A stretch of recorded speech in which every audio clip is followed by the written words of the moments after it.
original Red Pill Show. Welcome to a brand new episode. La la la la. Okay, and I queued this up, and it's not going to be there. Watch. Nope, it's not going to be there. Son of a bitch. Before the verdicts on individuals, Stop.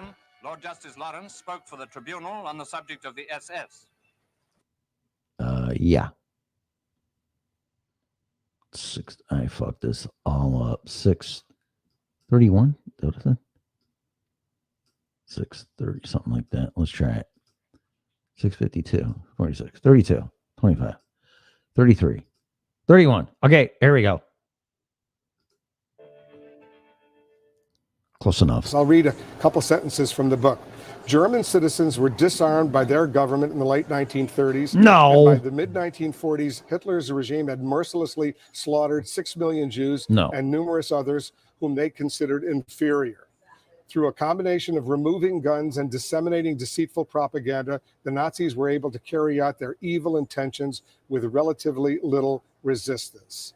So what is the point you're trying to make? If there had been guns in Germany, there might not have been a Holocaust? You bet your ass. That was only one of the countries that I mentioned. There were a number of countries where tyranny reigned. Why is it so fucking hard to understand? That was the point. Noah Webster said, when he was talking about tyranny, that the people of America would never suffer tyranny because they are armed.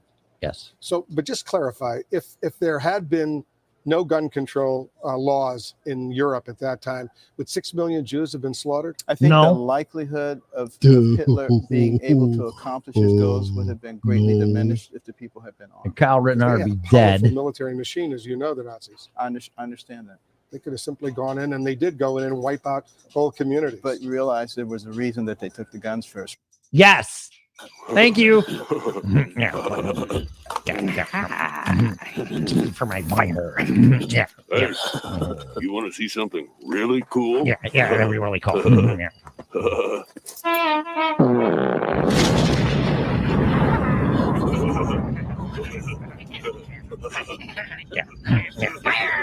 Fire. The word is get a fucking life, jackass. Blow shit out your dick hole.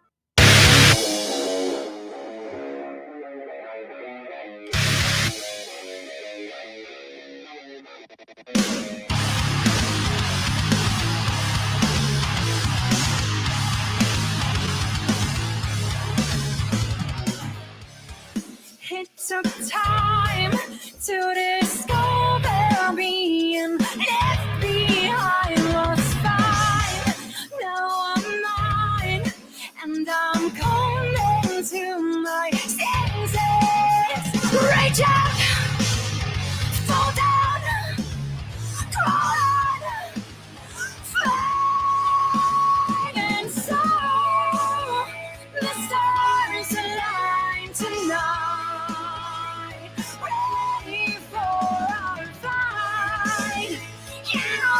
Stand for well-being out of sight.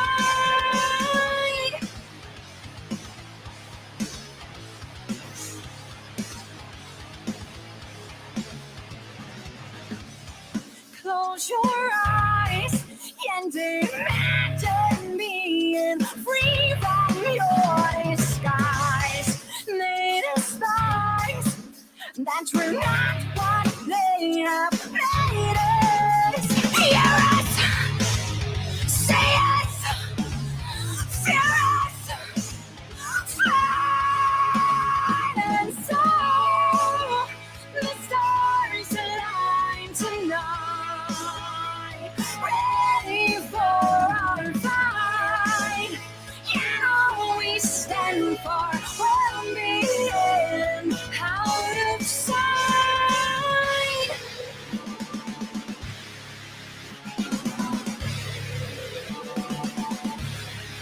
Say goodbye to the sleepless night. Say goodbye to your fear of flying. Say goodbye to your wish to die. Say goodbye to the tears, they made you cry.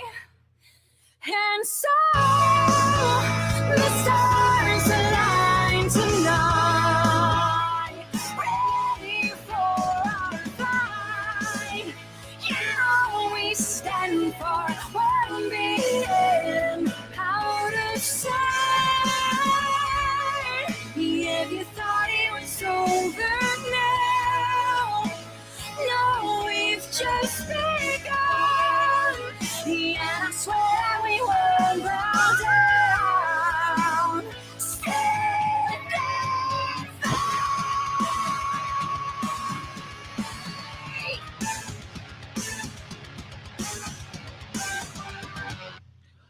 All right, kids, welcome to another exciting episode of the original Red Pill Show. Today is Thanksgiving Racist Eve, Wednesday, November 24th. Oh, it's hump day. So, hey, guess what day it is? Hey, Rocky, watch me pull another rabbit out of my ass. oh, not again. That sounds like a woman. Nothing on my sleeve. Presto. Ooh, ooh. All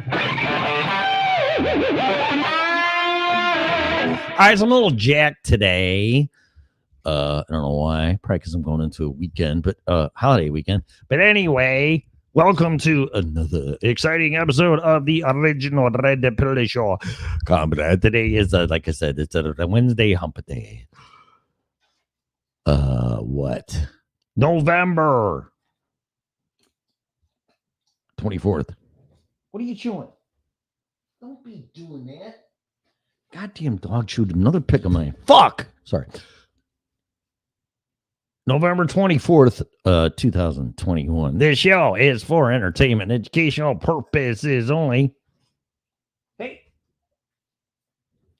Please use at your own risk. The show is copyrighted by me and Freedom Revolution Network. No part of it can be reused or rebroadcasted in any way, shape, or form without our written consent, or you could just ask. Finally, show is opinionated.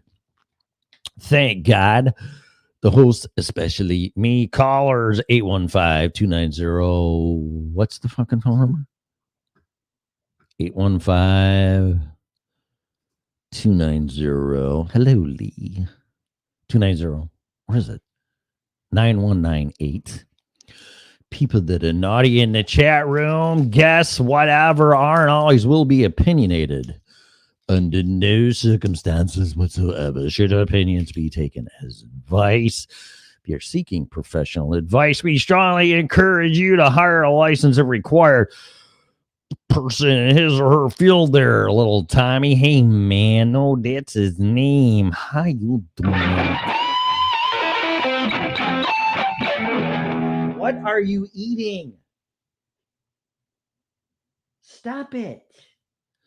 Oh my God. I swear to God, dogs are like puppies, like kids. They just don't listen, don't do shit until they're 2, and then they start listening. So broadcasting live, I'm not traveling north yet. Hang on a second. You're distracting me with this stupid ass chair room. Broadcasting live from the wonderful state of Florida, where it's, I don't know, warm. And it's not by you. So, especially Thanksgiving. It is so hard to get used to that. It's not cold. Whatever. I'm looking up the temperature. Hang on. Sorry. Distracted. ADD acquired double dumbass. 70 degrees. So there you go. No, Lee, I'm not traveling north yet. That's for Christmas. It's Christmas time in the city. Yes, it is. With all the ding-a-ling. Hear them ring, whatever, and watch people get run over by an asshole in an SUV in Wisconsin. Okay. So what's going on? So broadcasting live on, I don't even know. What is this? Freedom Revolution Network. YouTube until we get banned because of me. Hello. Hey, what's up, Lil G, Lily G, whatever. How are you? How's it going? What are you losers doing listening to my show? That's nice, ain't it? All right, you're not working? Oh, I just spilled my water all over me. Actually, it's Jill. It's Jill. I'm sorry, Jill. I'm really animated. Yeah, I'm great, actually, believe it or not. I've been up since 3:15 a.m. and got off at 11:15 a.m. because that's 8 hours, even though it's U46 math. And came home, did some crap in my bedroom because I'm still in the process of moving in. And picked up the guitar.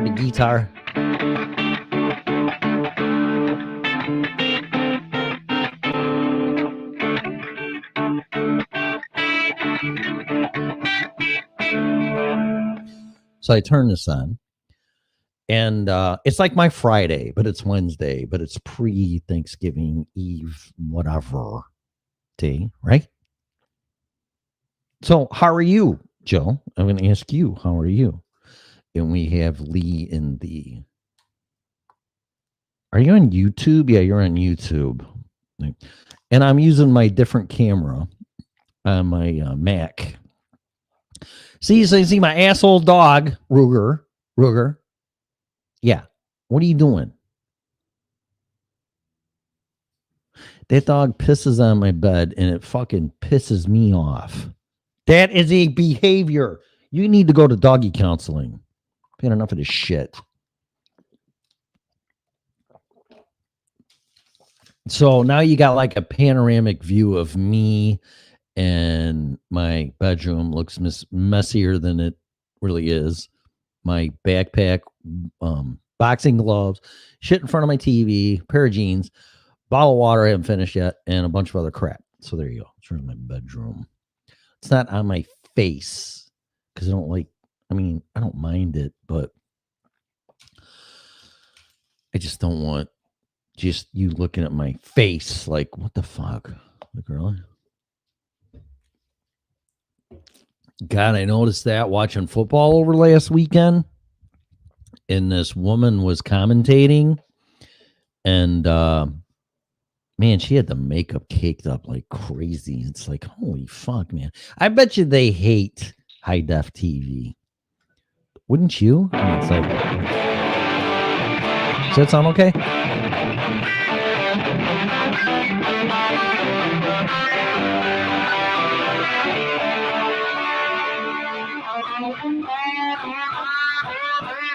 Really? So Joe in the chat room on Podbean. So we're on Podbean, Spreaker, YouTube, Facebook, Spotify. I don't fucking know. I'll just pretty much, I don't say everywhere because I sound like an asshole. iHeartRadio. Don't care if there's one person or a million, doesn't matter to me. And actually, there's two lovely ladies that are listening to me right now.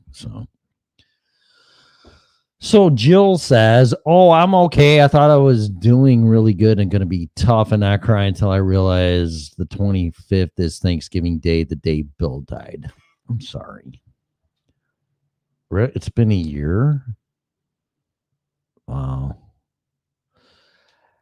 All I can say, and I heard this a gazillion times, which really I didn't like, is that it gets better. And it does. But it takes a while. It takes time. I mean, hell, it's been, is it 6 years? Hey, stop that. 6? Yeah, it'll be 6 years. I went through all my crap, and it's rough, man. I would be a liar if I said everything is just perfectly fine now. So, Misty Dawn. Male dog. Yeah, he's an asshole. Yes, he's a male dog. Oh, he's laying down. Oh. Until he starts chewing something or pisses on my bed again. Asshole. I'm trying to be nice to him, and he's not reciprocating. Misty Dawn, how about get the shot or be tested to keep your job? How about no? Just happened to us today. Well, did you tell him to fuck off?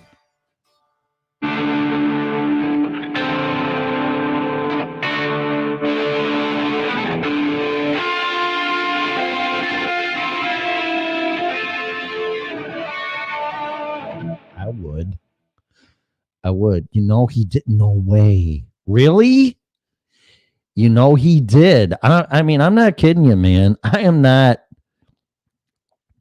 I will end up somewhere without a pot to piss in before I comply to that horseshit. You got to be one of the dumbest motherfuckers, dumber than me, to take that jab or whatever. We'll see if he has a job to go back to next week.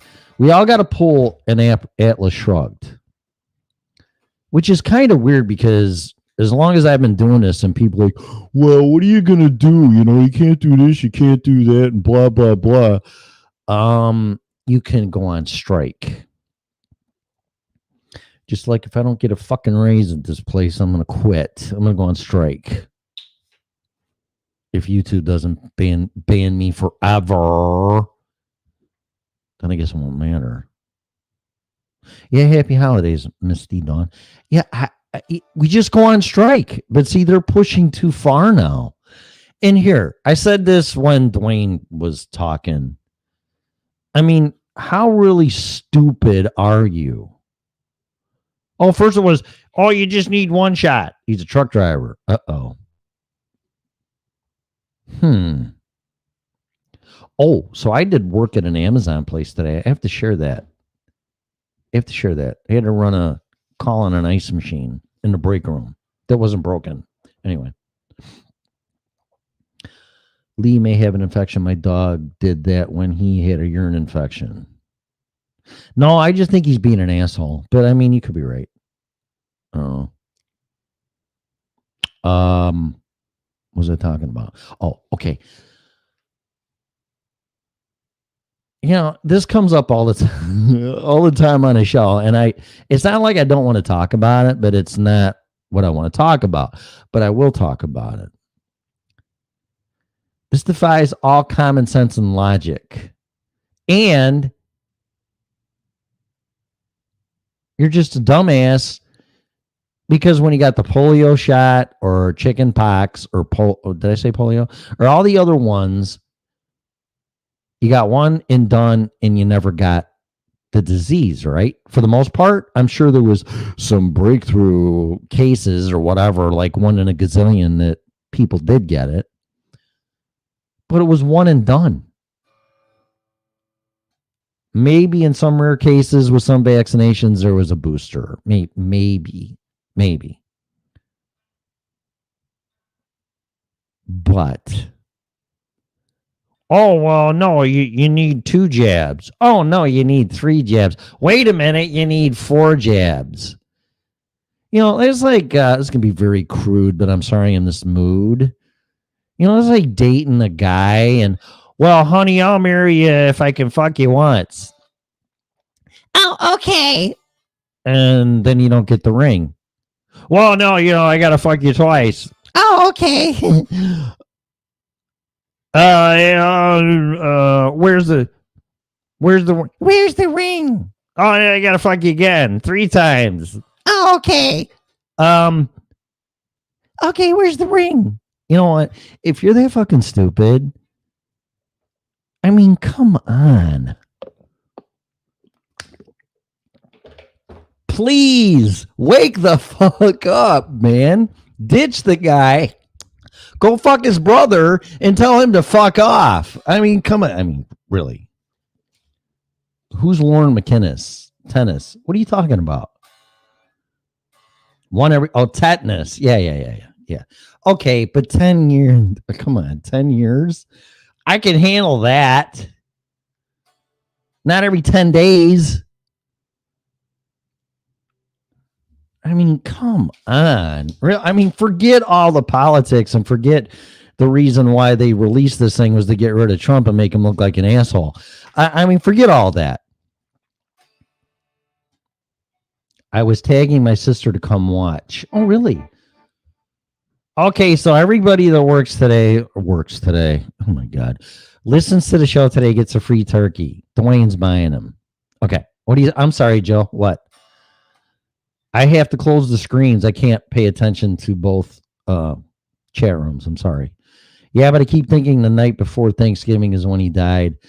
Is he fixed? The dog? No, he's not. He still has his balls.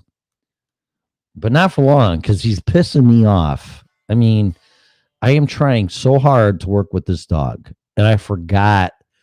I haven't had a puppy in 7-8 years. 8, 9 maybe. Rocky's got to be 9 St. Bernard. I really forgot what an asshole they can be and how much hard work they are. It's not even my dog. It's my son's dog.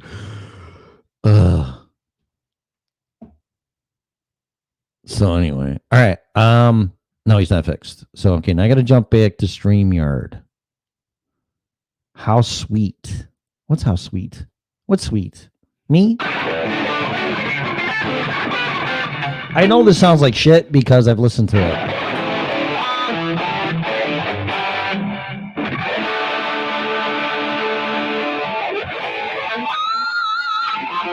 Oh, yeah, Dwayne's paying for all those.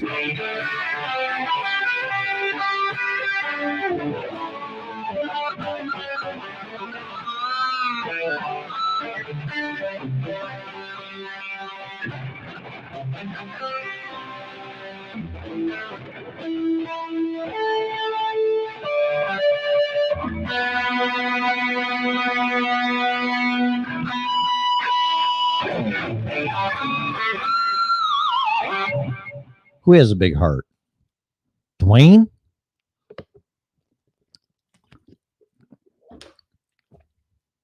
I'm not getting a jab, no way, period. My doctor told me to find a new doctor. No problem. Okay. How come my phone, every time I start the show, my phone just blows up? It's like, oh, Tim's doing a podcast or whatever the hell you call us. And let's bother him. Yes. Yes, who? Dwayne? Yep, he's a good guy. He's a really good guy. Okay, so you know those big Amazon places you see like off the interstates? When I lived in Colorado, there was one off of 25. God, I can't even remember. North side of Denver. I'm forgetting the towns already. You know, I would move back there if they would quit being so stupid with their mask mandates, and then I hear they're gonna start closing shit down again. And that's why I left. I mean, I really did I loved Colorado, actually. Met some people, met some weird people, met some asshole people. But nonetheless, loved my job. I loved the town I lived in, where I lived. I don't want to get into it. Didn't have much of a choice. But hey, Casimiro. What's happening? You all cooking your turkey? Don't forget to take it out and let it thaw for like 3 days. So those big Amazon warehouses.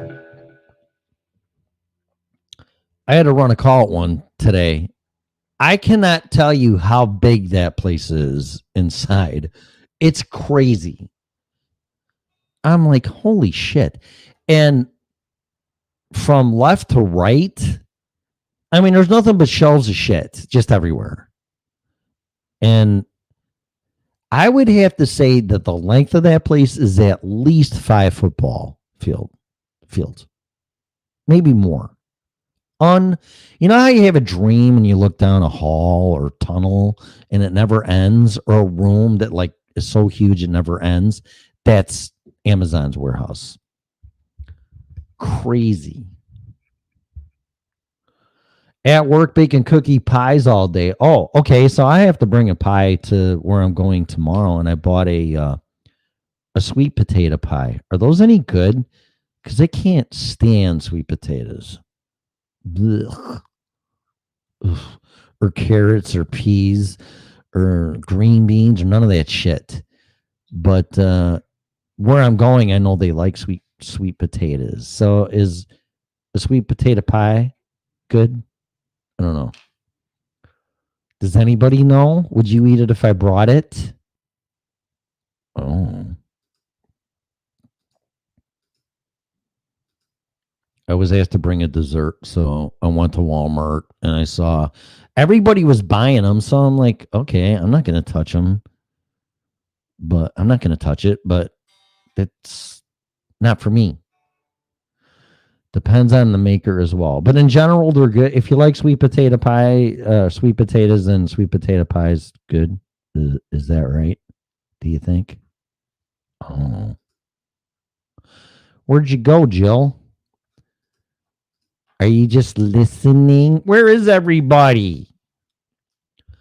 I was talking to Scarlett the other night on the phone. There's some big changes coming here. So get ready. I think I'll talk about, I don't know what you guys want to talk about. I don't really care. All this is popping into my head. But for years and years, 13 years to be exact,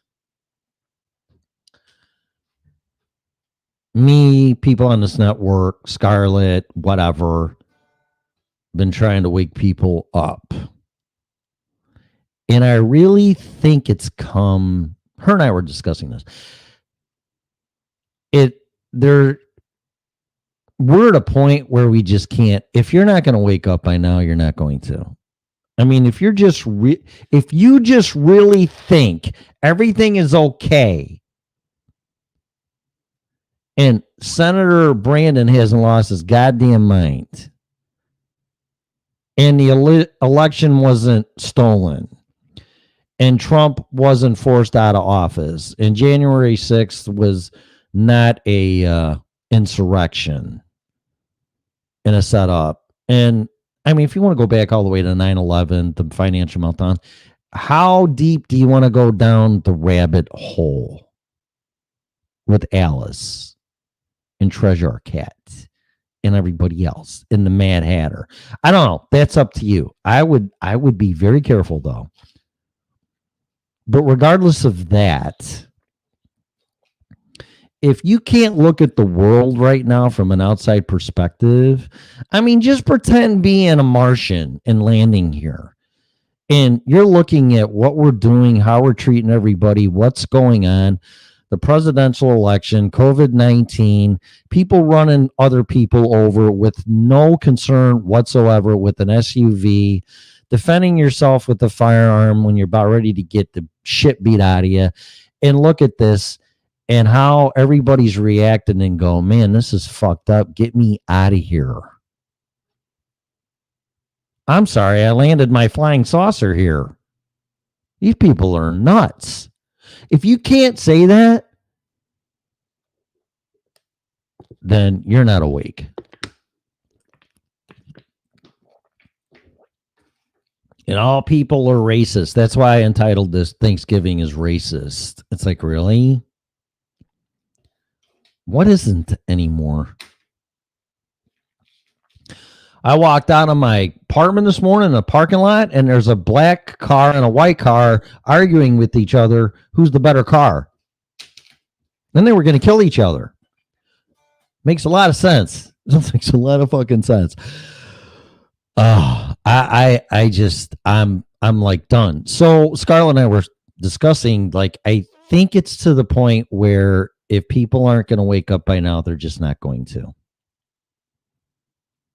You need to get this vaccination, wink, wink. Everything will be fine. although it wasn't tested on animals or people for that matter, and just was bypassed, which is now experimental, which violates the Nuremberg Code, and you're nothing but a guinea pig. But don't worry, because we're there to protect you, and we care about you as people are coming up with myocarditis, strokes, and just fucking heart attacks and dropping dead. But no, that's not the problem. The unvaccinated are the problem. Oh, okay. Makes perfect fucking sense to me. If you can't look at that and go, what? There's something wrong with this picture, man. Again, forget all the politics. Forget all about this. You know what it is? We're all indoctrinated and we're too stupid and trusting to wake up. The country, and I'm not saying this was on purpose. I don't know what happened, why it happened, but there's just total disregard for human life anymore. Hey, Ruger, he can't handle looking out the window without losing his shit like a little kid. Ruger. It's ridiculous. This is all ridiculous. I want to get woke up. Ruger, I can't do a show here if you're going to cry. Actually, this mic isn't supposed to pick that up anyway. Total Vagabonds. Hey, what's up there, dude? How's Ireland? San Len, hello. People have gone nuts. Yeah. I am totally awake. Okay. Well then, okay, San Len. Is this who I think it is? Is this really San Len? Who is this? Ruger, I am going to put my foot up your ass. Hey. Ugh. See, it's like having a kid. You can't leave them unattended. Got to pay attention to them because they get in trouble.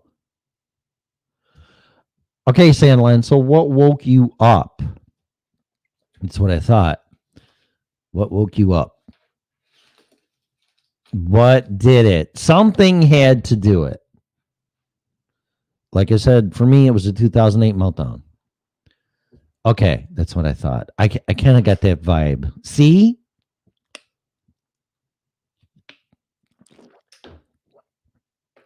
Please do share what woke you up. You don't have to be exact details, but something needs to wake you up.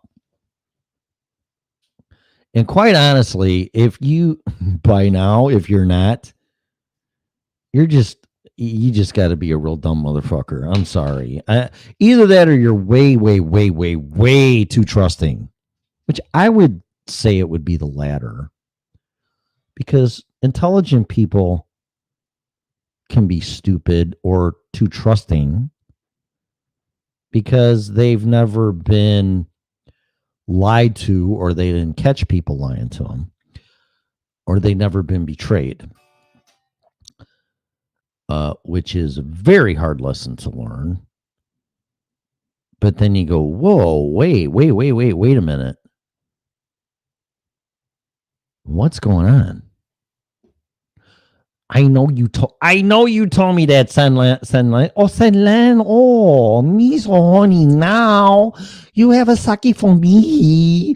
And egg roll or two. And me love you long time. I know you told me that. I'm not going to share that because it wasn't on the show. So, whatever. While in the outdoors in a wooded area, I was peeing on a tree by myself one day. No, I added that. While one day, San, just call me San. Okay. San says, while in the outdoors in a wooded area by myself one day, a big bright light came down from the sky and surrounded me. That's called a police helicopter with SWAT teams. So you did something very naughty. How many beers did you have? Or were you smoking pot, laced with God knows what. La, la, la, la. I think Jill dropped out. Jill, did you drop out? What's going on? I got to put this guitar down. I don't want to hold it.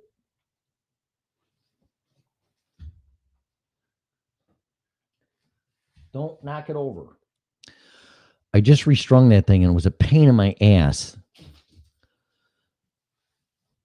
So Scarlett and I were talking, and I just really, truly think LLL, no, not helicopter. Yeah, I know you told me. I know that. I'm joking. Okay, so you want me to? All right, we'll just be totally boring. San doesn't drink, doesn't smoke, doesn't have sex, doesn't watch TV, doesn't go out of the house, just sits around and does absolutely fucking nothing. Now, isn't that exciting? I can't wait. Gee, can I join you?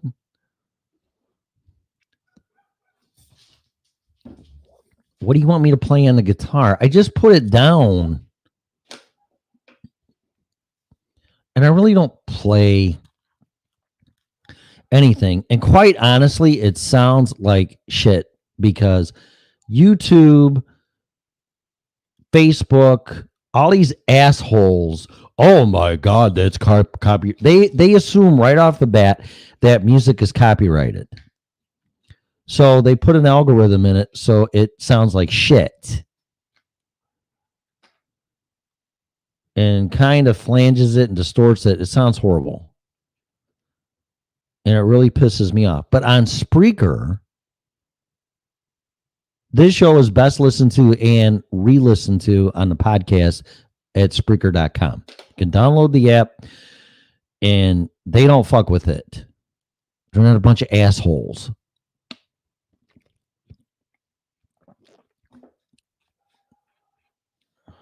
Great dog barking out there. I mean, here. Well, you got to tell me how it sounds.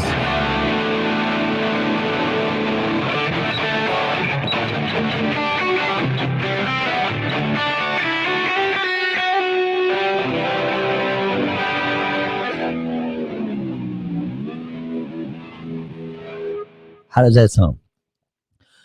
I bet you it sounds like shit because I know it does because I've heard it, but it might be different live.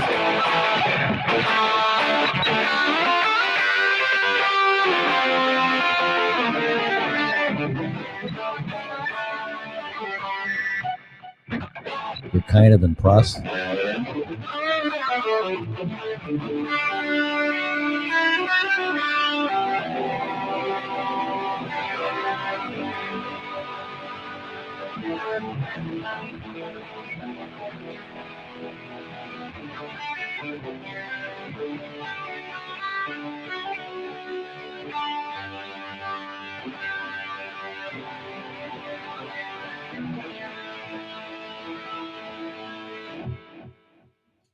How's that sound?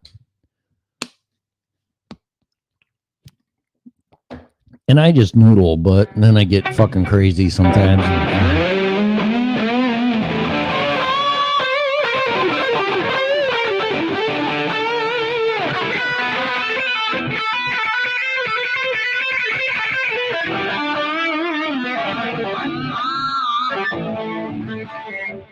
Anyway.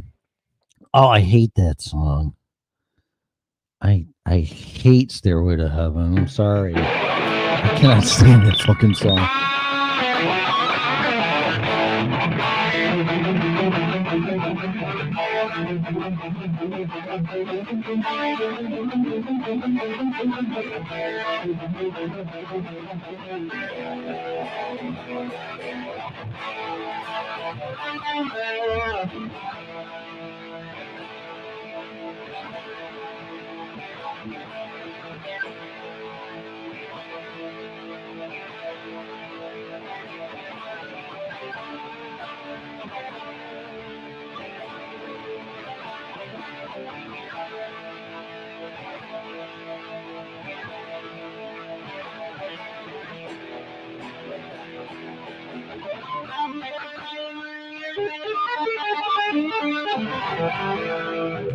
Okay. Enough. I play rock and roll, but I can't. I'm not a big Zeppelin fan, but I like that song. How'd it sound? And I don't mean me. How's the guitar sound? Because it's really, like I said, it's really fucking weird. I am a stickler for audio. I mean, that's why this fucking mic's $400.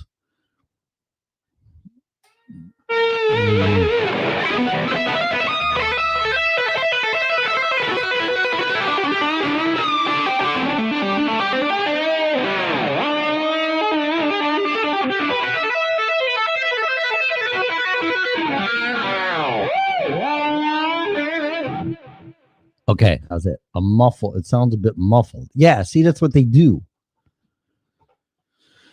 They start sensing me. It fucking pisses me off. It's like, you gotta go to Spreaker and listen to it because it's not worth it. That's what they do. They muffle it and flange it, and it sounds like shit. So, I mean, I could probably load the Spreaker app on my phone, and then I could hear how this sounds. But I already know. And then if I do it on YouTube, because YouTube sucks.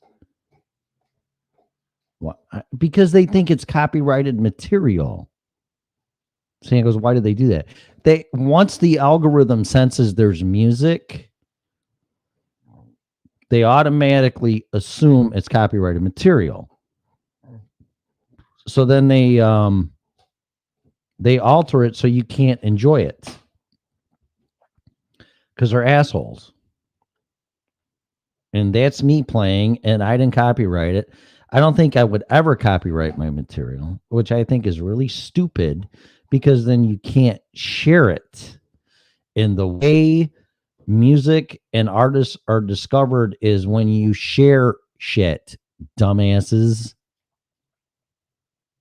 Yeah, I don't even want to get into it. Yeah, it's dumbing out because of copyright. Because it thinks what I'm playing is copyrighted music. That's essentially it. Which is not. And it's mine. And I will share. I don't give a flying fuck.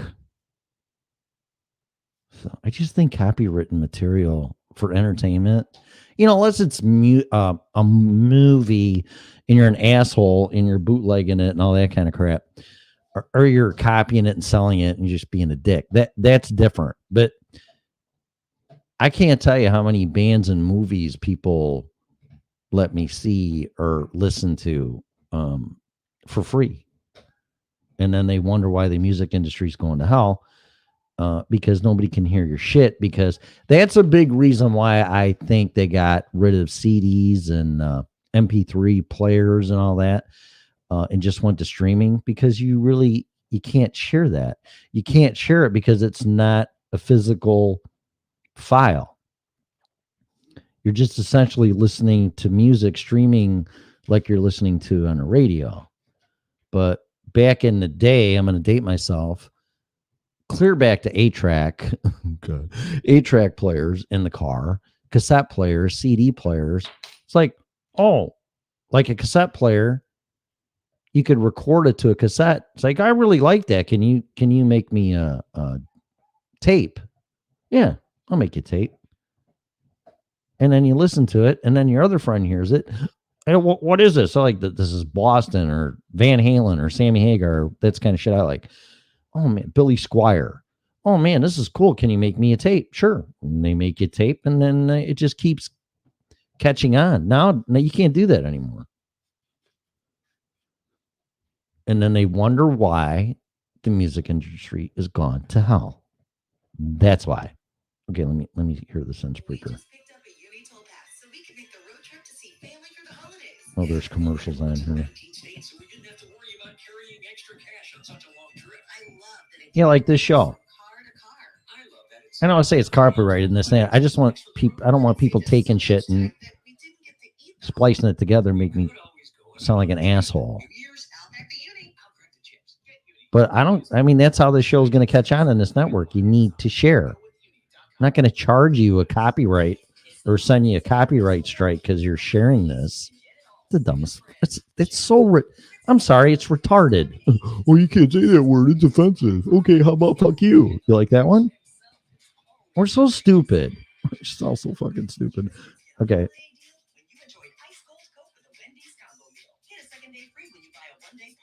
Yeah, vinyl. I love vinyl. I used to play the shit out of my albums. I liked reading them, the liner notes and everything, man. It's really cool. Oh my God, how many commercials does Spreaker play?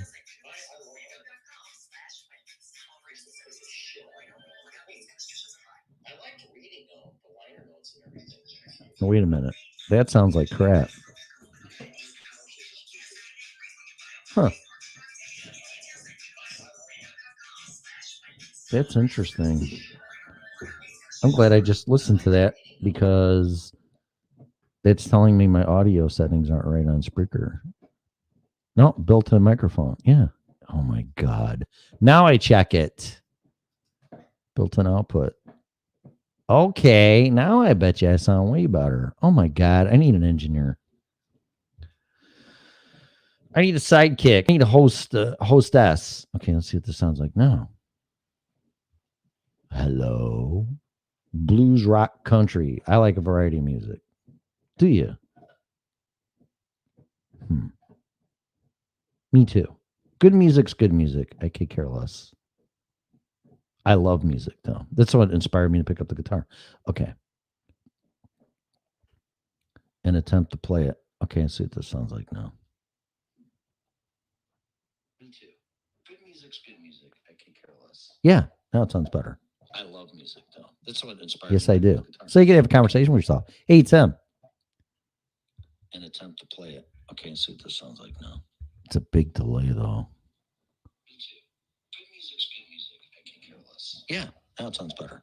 I love music, though. That's what inspires me. Yes, I do. So you can have a conversation with yourself. Hey, Tim. What? And attempt to play it. Yeah, see, now it's all fucked up. All right, it'll be way too long. Okay, so now let's see what this sounds like.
Okay, see what that sounds like. What's up, Scarlett? I was talking about you.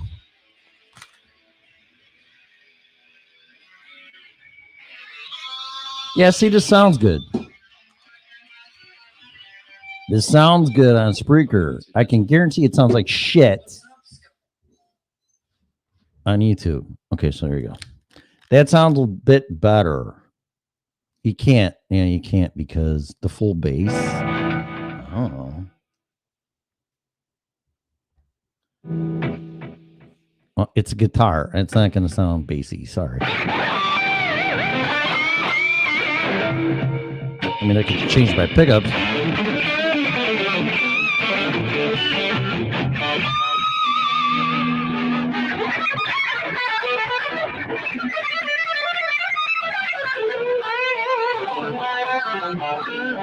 You would be too what? What are you talking about? All right, that's enough. See, I get distracted. I can't do this. Because I'm a male and I can't multitask. La, la, la, la, la, la. But I am glad I did do that because I had my sound settings wrong on Spreaker. So that would suck.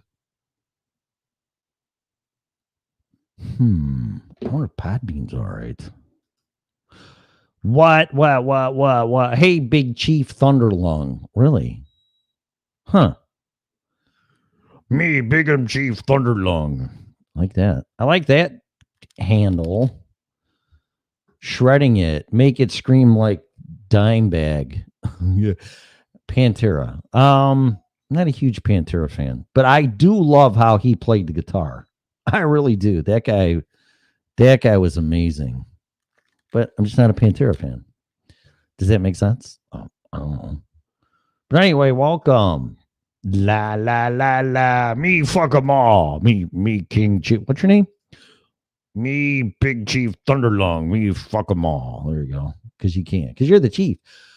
You would be talking about me. Yes, I was. I was saying to these stupid people, which then I changed to trusting, and I shared our conversation, basically, that it's just too late to wake these people up. And I was giving examples, and I asked San what woke her up, and she said bright lights in the sky from a helicopter that was a SWAT team because she was a fugitive. I was like, okay, well, that's not really what I'm looking for, but for me, it was a 2008 meltdown, and then some other things, and then if people aren't awake yet, they're not going to be. And then I was getting into the second part of our conversation on the phone, what we're going to do with the network, because if you're not awake by now, you're just not going to be. That's the truth. So even after you're going to get 2, 3, 4, 5, 10, 20 booster shots, dumbass. Somebody on here, Scarlett, if you scroll all the way up, if you're in the studio, which I don't, well, obviously you're not because you're not, but Misty Dawn, her husband's a truck driver, and his employer said you need to get a shot or else, and her husband told them to go fuck off. So that's what I would do.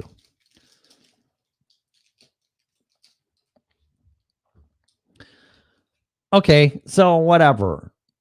Hi, fam. Hello, Pamela. Happy Turkey Day. That's tomorrow. Yeah, no, isn't that awesome? So, yeah, where is it? It's way up. A lot of people. Oh, and she says Dwayne has a big heart. Yes, he does. Plus, he's so sexy.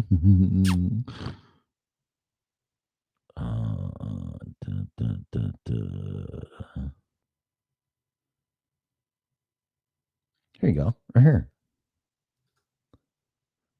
How about get the shot or be tested to keep your job? And then she goes, it just happened today. And I said, I would tell him to fuck off. And she goes, you know, he did.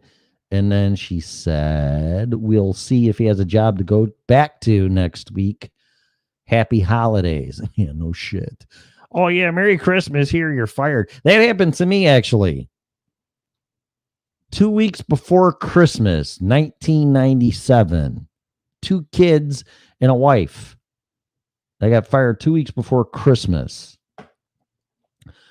But the happy ending to that is that forced me to start my business. So you see, something bad happens.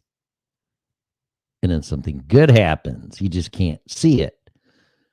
But yeah, anybody that fires anybody at the holidays are assholes. You shouldn't be working for them anyway. Sorry. You really couldn't wait till not even the new year, like a little bit into the new year. You know, it's really going to be a big difference. As I said, there's no humanity. People just don't give a fuck anymore. It's really. And then the answer to everybody's problems is blaming the other guy or girl because they're vaccinated, unvaccinated, black, white, Democrat, Republican. It's like, give me a break. Hey, dog's whining. Oh, Big Chief of Thunder, like him show. Thank you. He sent that by smoke signals, so I appreciate that. Okay, so what else? What's going on? I feel like drinking. Who wants to join me? Here, come here. Get your hairy ass out of here. Fucking dog. La, la, la, la, la.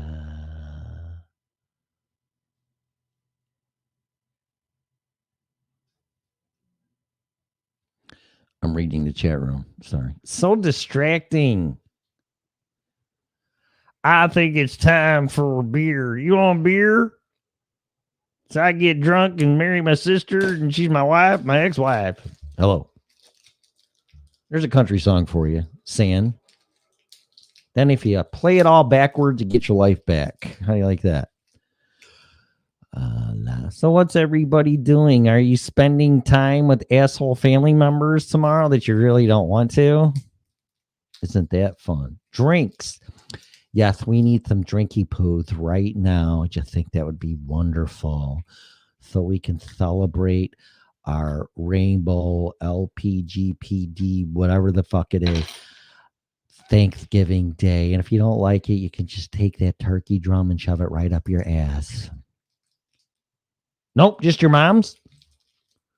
I will have a glass of iced tea with lemon juice, please. Oh, you're not a prude. Really? No, you're supposed to say, I'll take a shot at tequila, man. Because it makes my clothes fall off. At the pool. It's kind of cold, though. It's only 70 today. Behave. Well, I got friends in lonely places, and I'm marrying my sister. She's got an ugly face and whatever. Yeah, you live in Florida, not Alabama. Close enough. Trust me on that one. It was 54 yesterday. Fuck that. No, thank you. La, la, la, la, la, la. Okay, what else is going on? No, nobody's saying shit. I think Jill left. So she's having a rough time. La, la, la, la, 54. It's going to be 54 below before you know it. I'm going to a friend's in St. Augustine.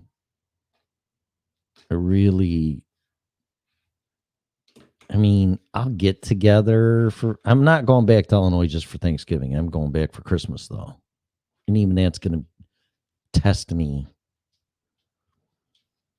But back in the day, and they got together for Thanksgiving and all that crap, and you're always around asshole relatives you just don't want to be around. So get me the fuck out of here. I want to go home. Can I have another beer? This guy's an asshole. Ugh. And there's always one. Either some crazy bitch that won't shut her fucking mouth. She knows everything. Or a guy or an uncle. This guy's a big dick. Same thing. Knows everything. Oh, I would have done this and this. How about fuck off? Okay, thank you. Can I have another beer? Tim, I will give you my permission to share my strange photo I shared with you the other day. Oh, Scarlett. Okay, so San. It's close enough. This is Scarlett, who is Clarity After Dark, who I told you she's the owner of the network when she wants to be. That's a joke. And she would be fascinated by your story. And in fact, you should do your own show here on this, which would be, I love that kind of crap. Scarlett and I were going to do a show someday, some year, about the polar shift that's coming with all the earthquakes and the CMEs and all this other crap. Essentially, Scarlett, San had a extraterrestrial experience. And she thinks, and just tell me to shut up when I say too much, Sand, she thinks that if she shares that it's going to cause her trouble and doesn't want to do that. And I said, no one's going to believe you anyway, so it really doesn't matter. And if anything, it's great entertainment value. I believe in aliens and all that crap. I mean, just look, they're sneaking across the border every day. See? Look at that, Sans. See? Look at this. I knew it. See? Yeah, she said she got abducted by a flying saucer and got probed in every orifice there is. And she wouldn't elaborate too much, but that was enough to be damaging. But she doesn't want to share that because she doesn't want people thinking she's nuts. No, I added that. I added that part. But no, there's pictures. She even has proof, but she's afraid if she shares that shit, it's not going to be good. Art Bell is my hero. Yeah, there you go. I forgot he got into all that stuff. He's the reason I do what I do. See? So you never know who you're going to inspire, or for that matter, bring out of the closet. I'm going to chew a piece of gum. Sorry. So there you go. Get your ass on here and do a show and call it, call it whatever you want. Like I said, she thinks she's going to get big trouble or get targeted and she's going to die. And I'm like, I really highly doubt that. I mean, it's pretty obvious to me. There's aliens out there. There's a video on YouTube. Somebody shot an ICBM off and it was live. It was active, whatever you call it. And there's a video of a UFO flying around this missile while it's flying, and shot 3 or 4 laser beams at it and disarmed the nuclear warhead and then disarmed the missile, and it fell out of the sky. Now tell me what the fuck that is. That's what I told her. Put it out far and wide. There you go. So look. Because I told you I had the photos and video footage with it, all of my experience with proof. Proof negative? Proof. I know. So, okay. So come on and share it. But I wouldn't just come out and go, oh, look at the pictures I got. I got aliens and I took a pose and a selfie with them. And this is the UFO. And, this one's, goes faster than that one. These are my friends.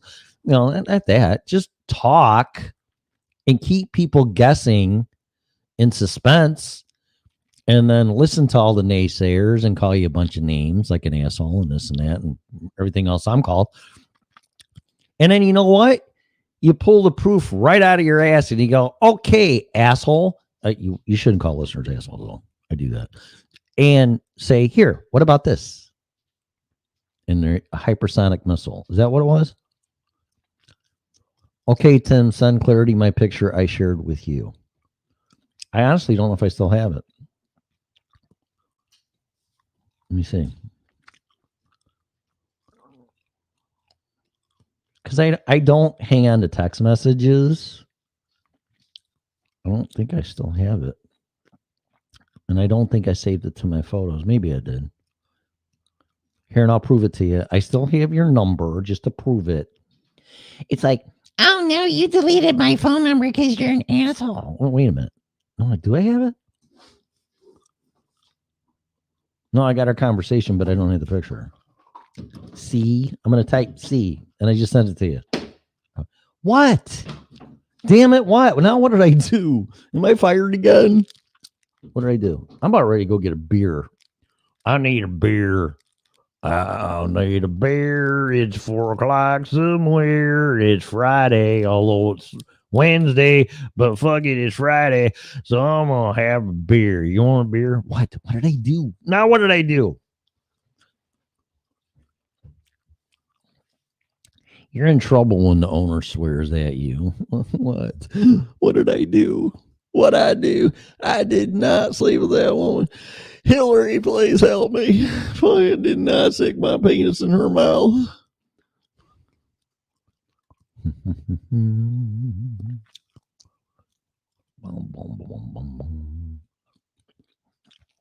What? Damn it. She said, damn it.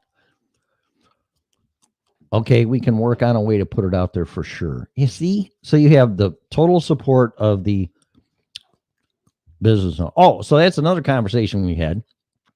So for the most part, this is a female. Oh boy, you deleted my important picture. It was, I know it was an accident. Sorry. I mean, I just want aliens come visiting me because I got a fucking picture of them. Sorry, my bad. Here you go. I'm going to type that too. My bad. What the hell was I just saying? Oh, yeah. So this is a warning. So this network is female owned. And there's a bunch of females that do a lot of shows here, and it's mostly females. So if you come on here, don't be surprised of all the batshit crazy, erratic, emotional crap. What do you mean batshit crazy, emotional, erratic crap? Oh, you sound good. Wow. Do I?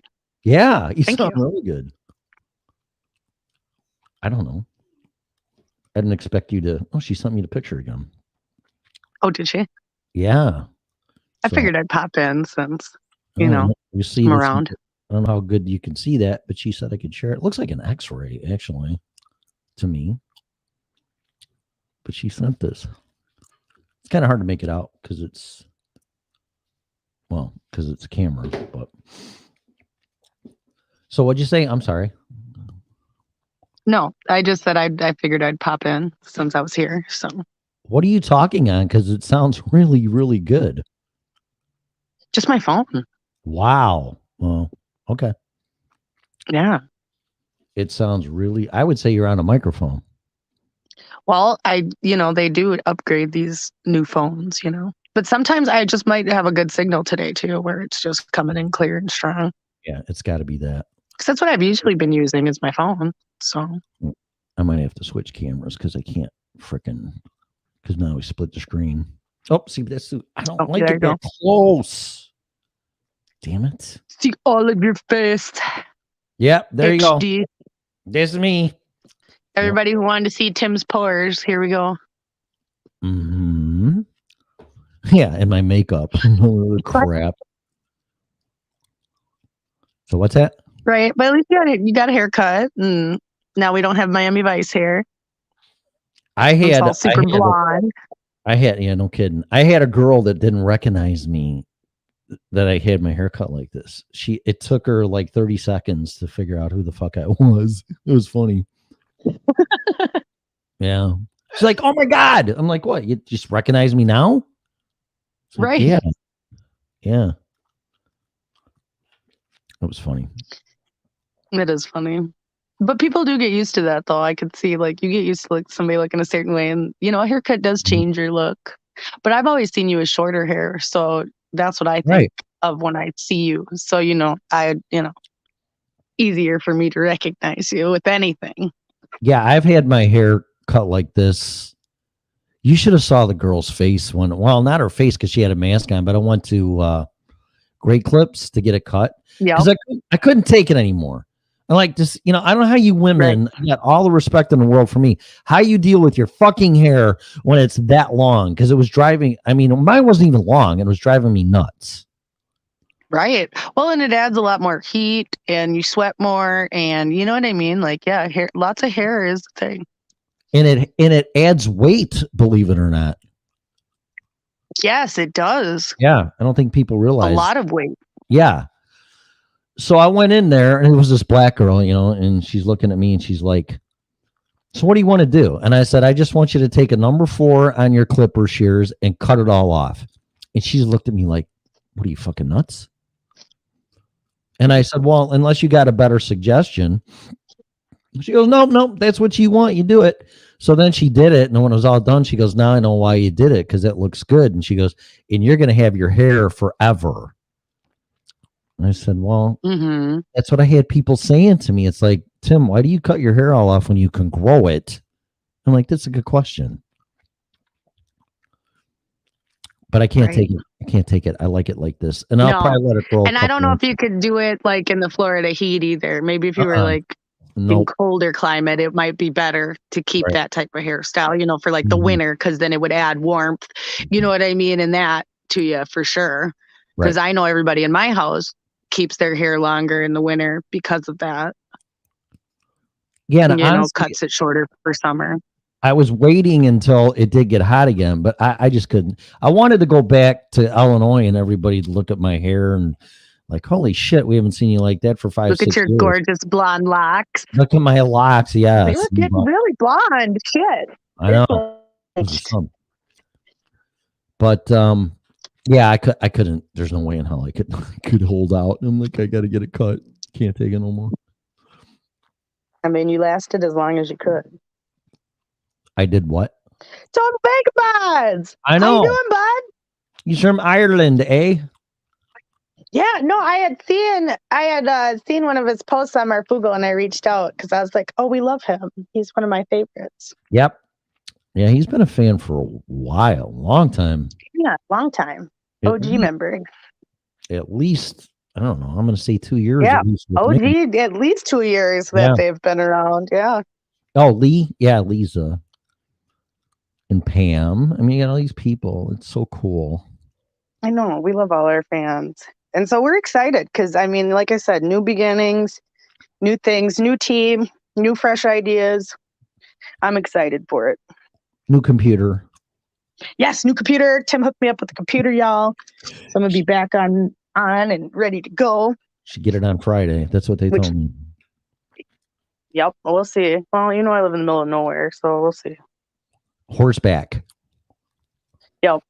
Hey, you know, you'd be surprised some of the vehicles that come deliver things that should be in regular vehicles. No, I would not. We had like a speedy delivery, like box truck deliver packages a couple weeks ago, and I was like, I would have never expected that. Sometimes they come in their cars. Donkey. Like, we don't even have a mail truck. We just have a lady in her car. Like, it's wild out here. Well, I was going to get into our conversation about the, I don't want to say new format, but like we're going to shift gears from trying to wake people up to that. The next thing we were talking about, and I didn't bring it up yet. Oh, well, that's good timing. So let's do that. Yep. So now I think it's time, like I've been talking about for a while, to shift gears into basically how we survive and thrive through this next period, no matter what it looks like. Oh, nice meeting you too, Sam. We will talk soon. Moving forward to the next step of how we survive and thrive through these next changes, right? Because no matter if they're political, economical, weather-wise, it doesn't matter. We're going to go through a really tough period of time, no matter what way you cut it, okay? How do we survive and thrive through that? Some of us won't make it all the way. That's just, we need to be very real and honest. But if we want to try to survive and thrive, we've got to give it our best shot. And so that's going to include me coming out with more gardening videos, more homesteading videos, because now I finally made it, you guys. I told you I would have my homestead. I told you. And I made it happen. We can help that make that happen for you. It's about manifesting your dreams and ideas and trying and putting yourself out on a limb. I never thought I could get this, but here I am. Now I'm ready. I don't have my perfect bug out spot, no. But I do have a place where I can try to survive and thrive in the meantime. Stop it. No, sorry. And that's what I think everybody needs to think about. Whatever scale that is, no matter if you live in an apartment. You guys forget, I grew a whole garden in my apartment for many years. For most of the years I've been on air giving homestead advice and things. You know, I was just an urban homesteader at that time. Well, now I can switch and teach both to people, which I think is going to be really important because that's the number one thing I hear from people. Well, oh, I don't have land. Oh, I can't do this. You don't need land. You don't need land. Thanks. What you do need is that you need a set of skills. because that's the only thing that's going to get you through. We have to remember that unless we're willing to help each other, no one's going to help ourselves but us. That's it. So I think creating more programming, creating a place for us to talk outside of the usual channels like Facebook and things like that, having our own forum like we used to, but creating that into a place where we actually use it. That's going to be our next goal, because with the level of censorship, we know it's only going to get worse. We know it's only going to come down on our heads harder. So we have a lot of work to do to be able to make it through the red tape of suppression, but I think we can do it. But I think if we're teaching people ways to survive and thrive and move forward, no matter what their situation is, we're all going to be a little bit better off than just waiting for the hammer to drop, right? Yep. Because then things don't necessarily pertain to you. A lot of us who live out in the country say this a lot, but it's true. We don't pay attention to the world the way everybody else does. It doesn't work the same. No, that's it just doesn't. Part of waking up, because you have a different perspective. You have an open mind and not really say why, but it's like, man, that's fucked up. That's not right. See, like Total Vagabonds, he's prepped as best as he can, whether that's whatever he can get, little bits of extra rice or food or this or that, whatever you can do is better than doing nothing. At least you are more prepared than the next guy who doesn't believe in anything. He has 6 moths of survival foods at the ready. What the fuck is that? Yeah, and exactly, Sand. Growing our own food, treating sickness with natural healing and herbs and things we grow or we forage or that we share with other people. This is the way. This is the way. We have to return to things that our great-grandparents did. Unfortunately, that's going to be the way we survive this. That's how they survived. They had chickens they could butcher because they couldn't purchase one at the store. They had eggs at home because they couldn't afford the ones at the store. And it was cheaper long term to keep chickens for 5 years than it is to buy eggs every week. These type of things are going to be the way. And that's something that we're going to use a lot. That's a lot that's used in the libertarian world, is the hashtag "this is the way." Because there is a way forward to break out of this matrix that exists now. And it exists with us removing ourselves from the consumerism markets and not falling into that trap. Ooh, we lost him. I know. I'm here. I'm fucking around. Okay. Well, it happens though. You press one button and then it bumps you out, and then you're yep. I'm like, no, I kicked I didn't mean to do that shit. Like, Exactly. No, it happens to me all the time. It is one of those things that, like, ugh, you try, but look, and sometimes they kick you out too. So there you go. It's all questionable. I want to be an orb too. Talking. You want to be an orb too? Yes. Yeah, we should do some Facebook audio rooms too sometime, because they added that feature recently where you just get to be an orb. Really? Yeah. And you can actually, and they sound really good. They do like after processing and stuff. So we should look into that as well. Sounds good to me. Yeah, because it's just another place to add something fun, just some impromptu conversations. But I do think that that's the way we need to start thinking about, like, if you can grow an herb garden in your window, you're better off than the next guy. You can grow microgreens that have lots of nutrients. Things of that nature. It doesn't have to be full scale gardening like what I do. Where I have like half acre garden and things. But if you have the space to do so, you should.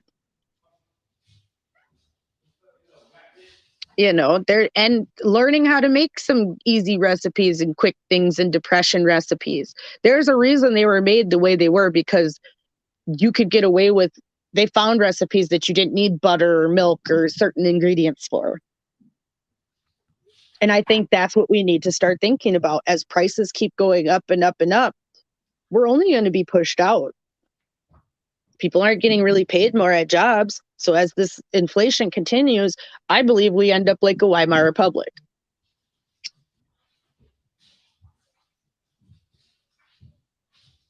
And it sucks. I just bought a house. I don't need the economy going to a level that I could potentially not be able to pay my mortgage. Like that's scary to me. But at the same time, fuck them. I can only trust in the Lord that I'll make it in the end. So that's all we can do. You can't be afraid for the changes because they're already happening. And there isn't enough of us to stop what's coming. There's enough of us to personally stave it off, but there's not enough of us to completely stop it. That's real. Yeah, we need to make a new Discord too, because I had gotten logged out of Discord and I don't think I can even remember what my shit was for that. So I might have to make a new Discord. That way we can all go back into Discord. I liked using Discord, but I get nervous using Discord because like Marfugal, who had the Marfugal meetup groups, that shit got deleted one day and we never got that shit back. And that was the best shit we had local groups. I had went to 3 or 4 Marfugal meetups. And they were great. And I would like to do the same thing. But I think we need to do it on a forum on the website and create 50 state groups that way to get people to meet up with each other in their own area. That's what I think we need to do. I've always held that belief that if we just as individuals, not just listen, but also then turn our listening and our reporting here into action, and the listeners turn that into action in their own area, now we've got a movement. Now we have the Freedom Revolution Network. Now we have the momentum. And I think that's going to be important.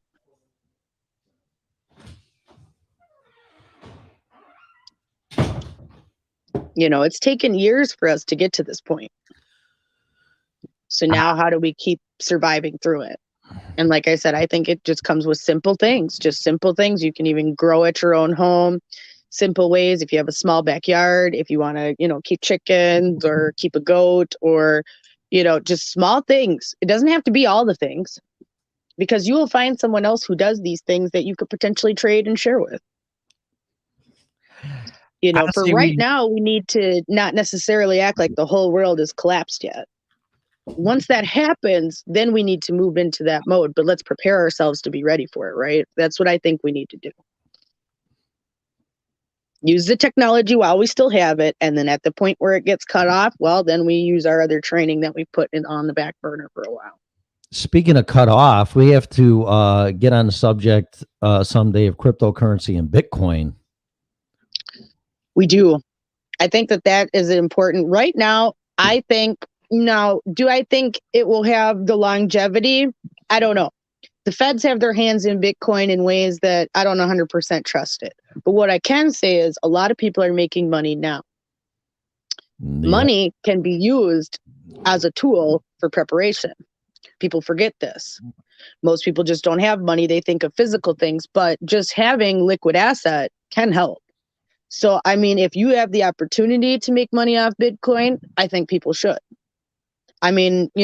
It's a gamble, yes, but it's a gamble that could pay off. Corona. Yep. No lime. I have a lemon actually, but I didn't put one in there. Oh, what's the Premier? What's the difference? Oh, this is like you have the Corona regular, and then you have Corona Light, and Premier's like a really in the middle? Good light. Yeah. This stuff's the shit. This stuff is so good. Is it? Okay. Yeah. It's the bomb. Good to know. Yep. So if you're gonna drink a Corona, drink this one. So we're gonna send them a bill for advertising. Yeah, pretty much. Send us they should send us the case, a piece. Yeah. Thanks, Corona. Corona Premier, the official drink of the original Red Pill show. There you go. Right. There you go. And Freedom Revolution Network. How do you like that one? Okay. Right. I'm here for it. Dr. Pepper can send me some promotions too. You know what's nice about cryptocurrency though? It is that it cannot be confiscated or frozen. But it has been confiscated a few times though. If it was confiscated, then those people are stupid. They don't know what they're doing. It has been, like Silk Road guy's account got confiscated with his wallet. Yeah, because he had his wallet probably on an exchange. Dumb. Could have. That's possible. Well, it's really the only way. So they'll pull like a denial of service, or they just won't let you access your funds. And they can, as long as it's on the internet, because all the exchanges need to know their customer. You can't even open up an account on an exchange unless they know who you are. So this whole, oh, well, Bitcoin's total anonymity and all that other, no, it's not. All your wallets and transactions go to your social security number. Okay. Yeah. So that's bullshit. Okay. Yeah. Yeah. They just want you Right. So there is a trackable, traceable. Oh, yeah, well, yeah. And then it's also, you can't audit it. That's why they love blockchain, but they hate cryptocurrency. Right. Because it's a self-automated, unaudible audit. You can't change it. Well, see, and to be able to create fiat currency, you have to be able to change it. So this is what I think the Fed's trying to come out with their own, because if they can capture a part of the crypto market, well, then now they're in business too, multiple income streams. The Fed isn't stupid. Yeah. But I don't think they'll waste their time on multiple that. Income streams too. They'll make the dollar digital, which essentially it already is, and they'll make it a crypto coin or whatever. But they like the blockchain stuff because you won't be able to hide a penny, whether you make it or spend it or whatever. You can't hide any income, and you can't take any deductions that aren't legit. That's what they like about it. Right, because then it's going to push everybody. And see, that concerns me too. Once we hit a digital currency, and using all this technology to be a part of society, there are people who do not agree with that. I worry about that, because I feel like we'll end up like India with their Aadhaar system. And Aadhaar was created many years ago, and it was the first time that every single person in the country had been issued a number, an Aadhaar number, that is used on this similar like blockchain style technology. And now you can't buy, sell, get a bank account, cell phone, get your national health care, your rations, anything without using this Aadhaar number. And you have to confirm your biometrics too, wherever you're going. So it's fingerprint and retina scan. That's crazy. Yeah, and they did it for 1.2 billion people in India are under the Aadhaar system. Every single individual who lives in India has an Aadhaar number. And they just have so much money because they do all that service tech stuff when you call them for help. Yep. Yeah. Yeah, and so Aadhaar is going to be the system that they use worldwide. And it's been in motion for many years. It's like the digital ID that Bill Gates promotes. It's the same thing. They just did it in India first, and India was okay with it. But there are people who don't get their rations, who can't get food. There's scams where they're, duplicating these numbers and just all types of shit that no one prepared for and no one's fixing either. But yet they want to implement this and roll this out worldwide. Of course they do. Sherman. Yeah, look at that. Oh, poor pup. I know, isn't that sad? Yeah. Poor pup. I hope he's found. I'd be sick if my dog was gone, you know what I mean? So good on you for trying to help that owner try to find him. Yep. But Bonnie's so sweet, she would. She just would. But it's hard to track though too, especially in those woods, like out in there. Those woods are thick out in the Pacific Northwest. It's like rainforest out there. It's like a jungle.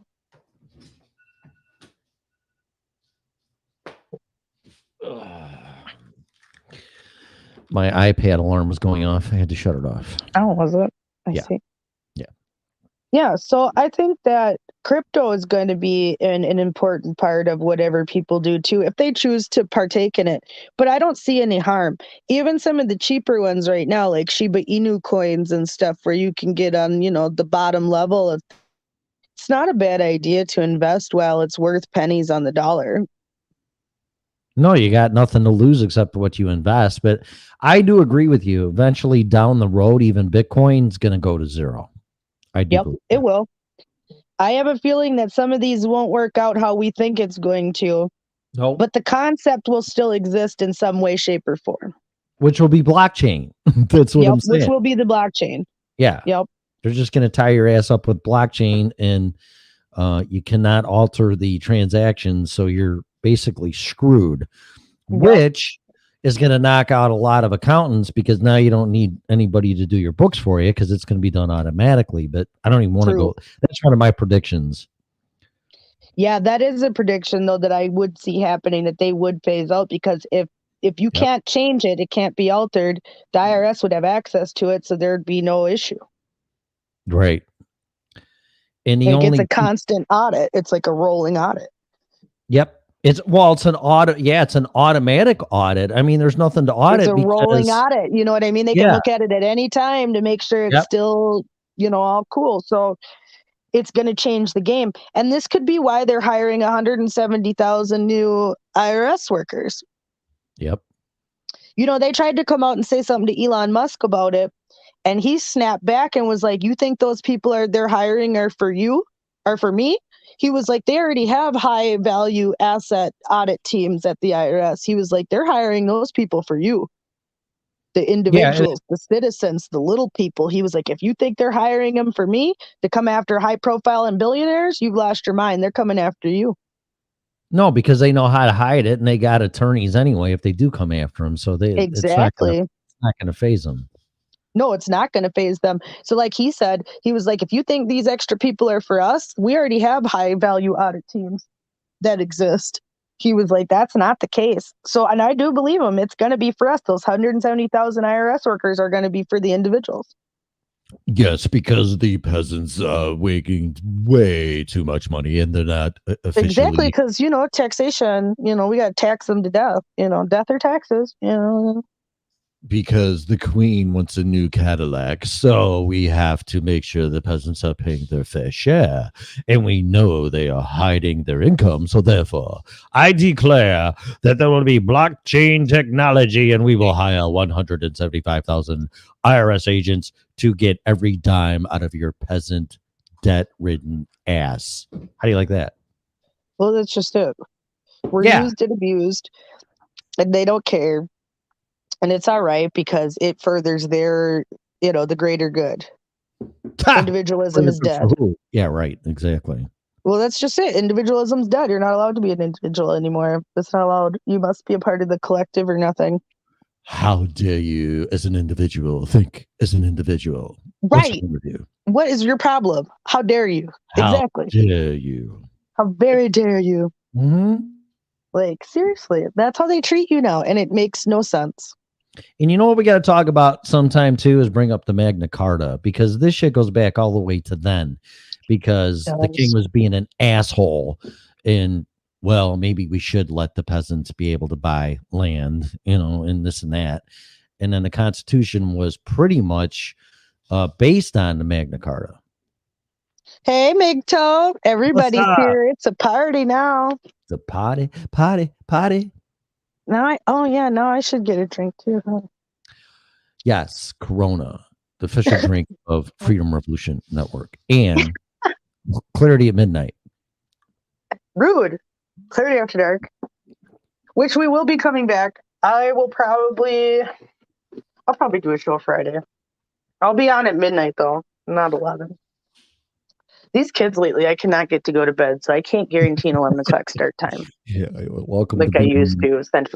Central. Oh, yeah, Central Standard now because we're in Standard Time again. Welcome to being a mom. I know. Well, I've been one for 11 years, and it sucks. Like, yeah. Well, just wait. The best is coming. The best is yet to come. And but I like them little too, though. But yeah, they just have not been one. They just want to stay up all night, which I get it. I was a kid at that age too, and I used to stay up all night, to be honest. So I shouldn't even be like that with them, because at their age, that's what I did, to be honest. My mom never really cared as long as I was quiet and didn't bother them. So. Are you fucking serious? Did you see what Mick told? Just look at this. What? See, this is why we need to do a show on it, just for that alone. It is probably not, unless you're in circles who have researched this for a long time, would be that. Yeah, Migto says, I worked at a place that had teachers working during the summer. None out of 7 knew what the Magna Carta is. How scary is that? Uh-oh. You muted your mic. You must be yelling at your kids. You're being a mom again. God damn it, I told you not to fucking touch that shit. Asshole, they're turkeys for tomorrow.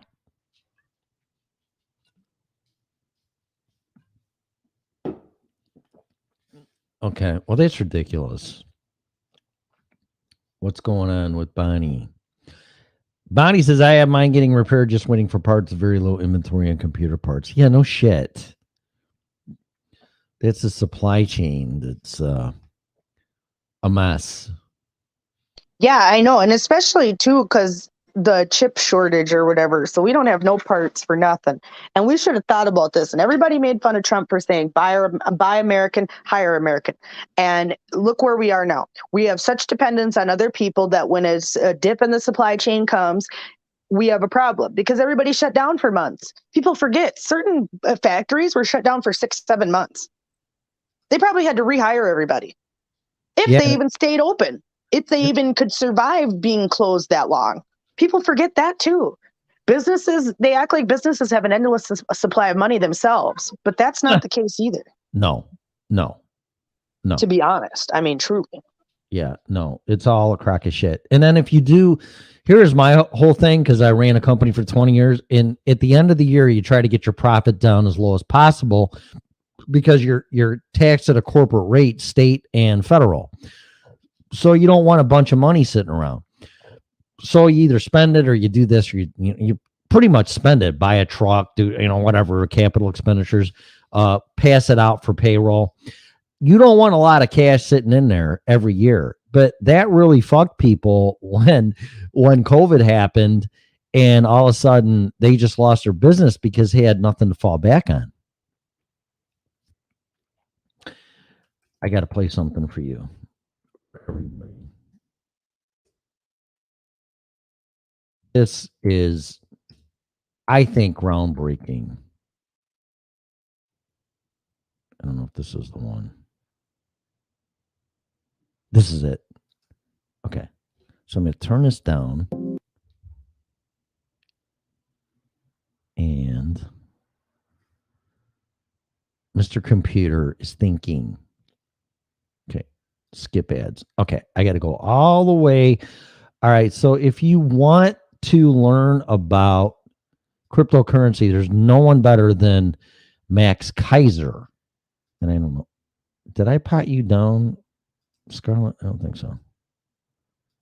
You got to listen to this. This is just freaking phenomenal. Plus, it's going to give me a chance to pee and go get a beer. But I actually got to drink seltzers now. But here, I'm going to play this. Okay, listen to this. Are you there? Welcome back to the Keiser Report. I'm Max Keiser. Listen to this. I'm still here. Listen to this. It's not that long. Market-ticker.org. Carl, welcome back. Thank you very much, Max.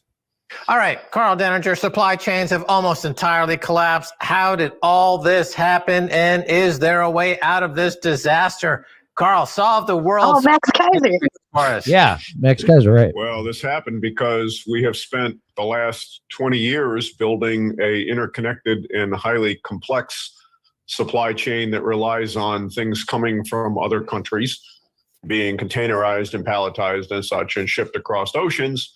And then, of course, once they get here, they have to travel through the interior of the United States to wherever the destination is, get unloaded, and then surprise, surprise, those empties have to go back to the source because you can't wave a magic wand and make them appear again.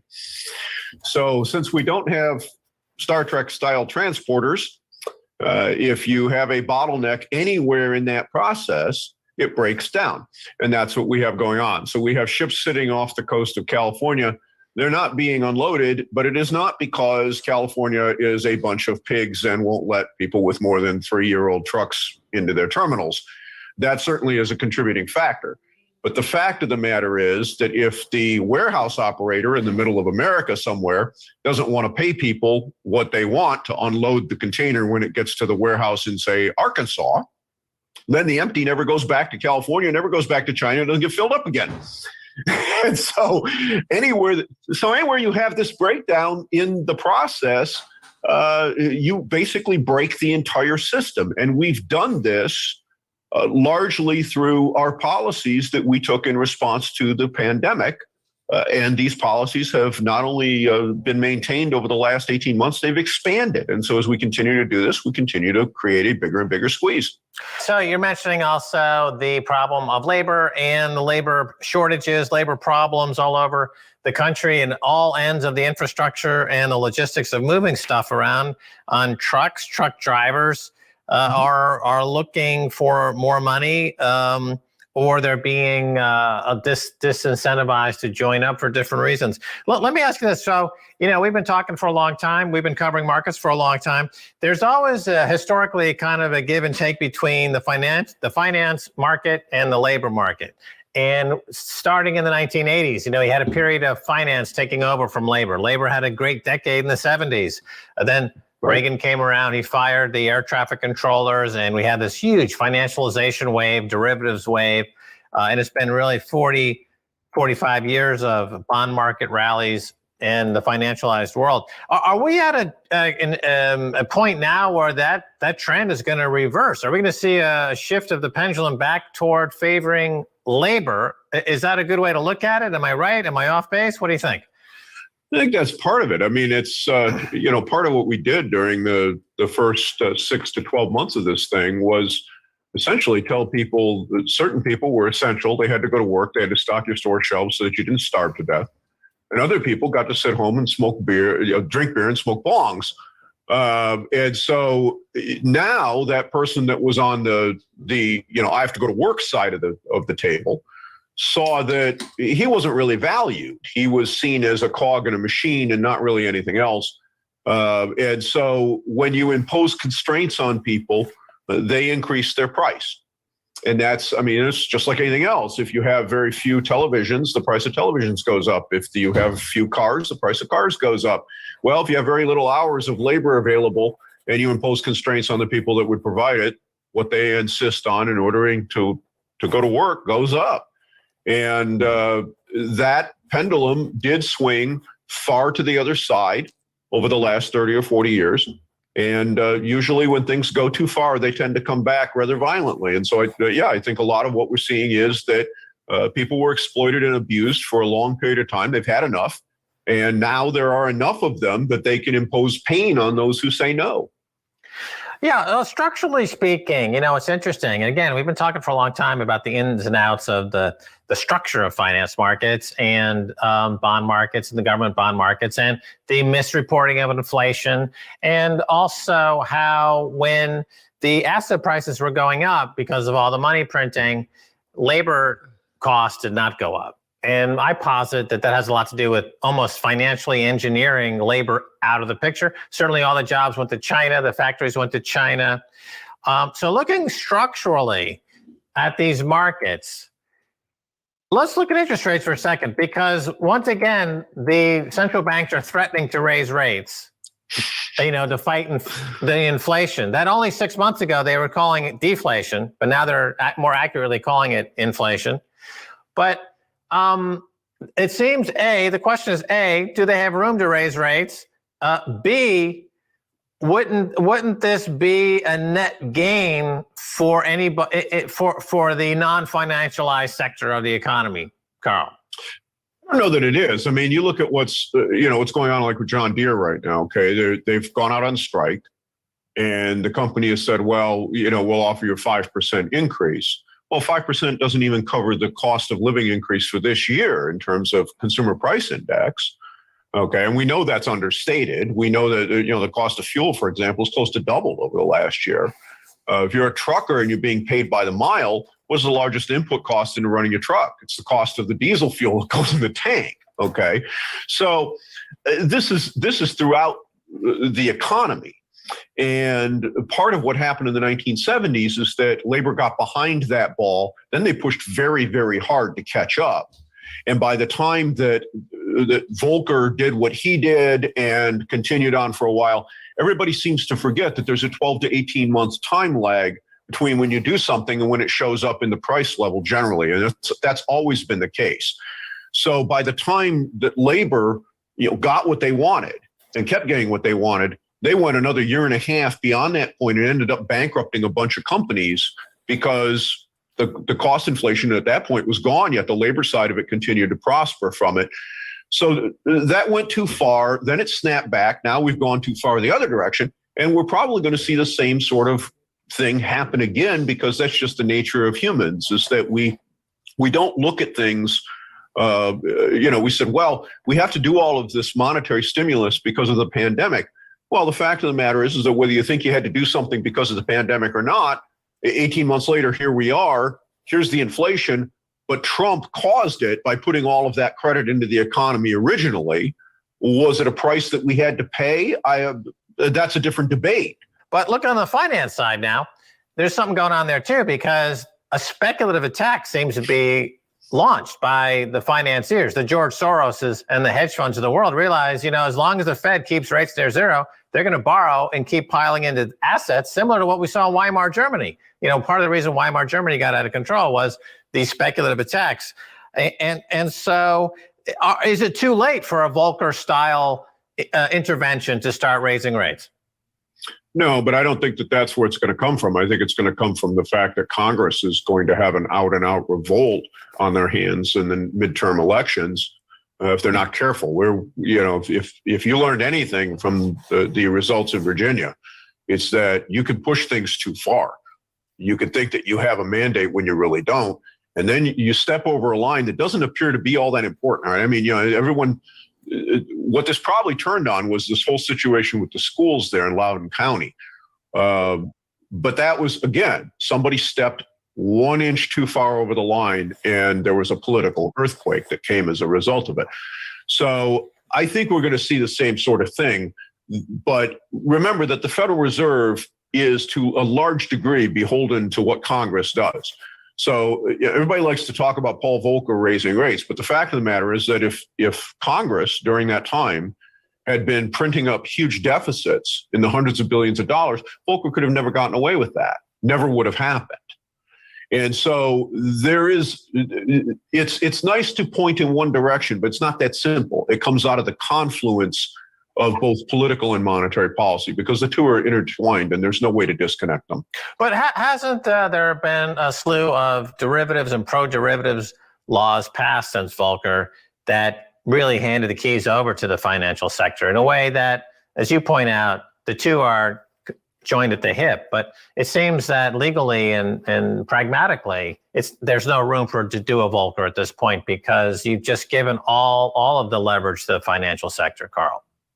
Well, it's true, except that when you can't make people work, okay? I mean, at the end of the day, the people have all the leverage. That's been the lesson of every communist, every socialist government that has been attempted to be operated forever. They've always collapsed, and they collapse for the same reason. You go too far down that road, you promise people things you can't deliver, and at the end of the day, what you end up with is people that pretend to go to work, and the government pretends to pay you. And productivity goes in the toilet, and ultimately you end up with the kind of problems that we're seeing now. The government at that point has two choices. It could try to put the accelerator down and continue to power through this thing. And what will happen is what has happened in all of those cases. The Soviet Union collapsed the same way, or they can come to their senses and say, all right, there has to be a balance. And that balance has to be restored. We've gone too far down this road. We have to stop. And yes, history is not full of examples of the politicians realizing that they have to stop. But, hope springs eternal. You take the conversation and, you move toward the political economy, and the two are overlap. The two are you can't separate the two really at the end of the day. So you're building the case here that the United States has effectively become a socialist style economy. During the crash, people said, hey, we have capitalism when for the gains. When people make money, they keep the gains, but when they lose money, they socialize the losses. That's the first time socialism really entered the lexicon, talking about how the economy. Now it seems just full blown out socialism / communism in the United States. They're not even paying lip service to anything capitalist at this point, Carl. Well, that's true. And remember that OSHA, for example, was put into law in 1970, actually, signed by President Nixon. And the reason was that we are not a communist country. You own yourself. Your boss cannot tell you to run a punch press without guards on it, which has the risk of cutting off your hands in order to have a job. Okay, that's why OSHA exists. You wear a hard hat to protect yourself. You wear a seatbelt to protect yourself. All of a sudden, now we're going to change the rules. Now you have to do these things to protect others. Well, if you have to do things to protect others, what is the others? Because isn't that really the same thing as saying your boss has the right to make you use a punch press without guards because it will make him an extra $5 because the switches to have the guards there cost money. Okay, so now all of a sudden we're saying your body, your person belongs to someone else. That's what communism really is. And when you go too far down that road, you get a backlash. And one way or another, it stops. It either stops because people are intelligent about it and stop it, or it stops because the governmental form and the societal form that is enabled it collapses. All right, we're going to carry this over to a second segment. But for now, thanks for being on Kaiser Report, Carl Denninger. Nice to be here, Max. Thank you very much. What'd you think of that? It's dead on. It's not wrong. That's exactly what I was saying. Like, you can't create these changes and then expect somehow the market to just immediately bounce back, right? Mm-hmm. Going back to like the beginning of the conversation. Yep. We are in these shortages, not by design, but just how it works. You can't shut everybody down and then expect they were shut down for 7 months, like I said, and then expect to open up and then be right back to where they were. The international logistics system was crippled.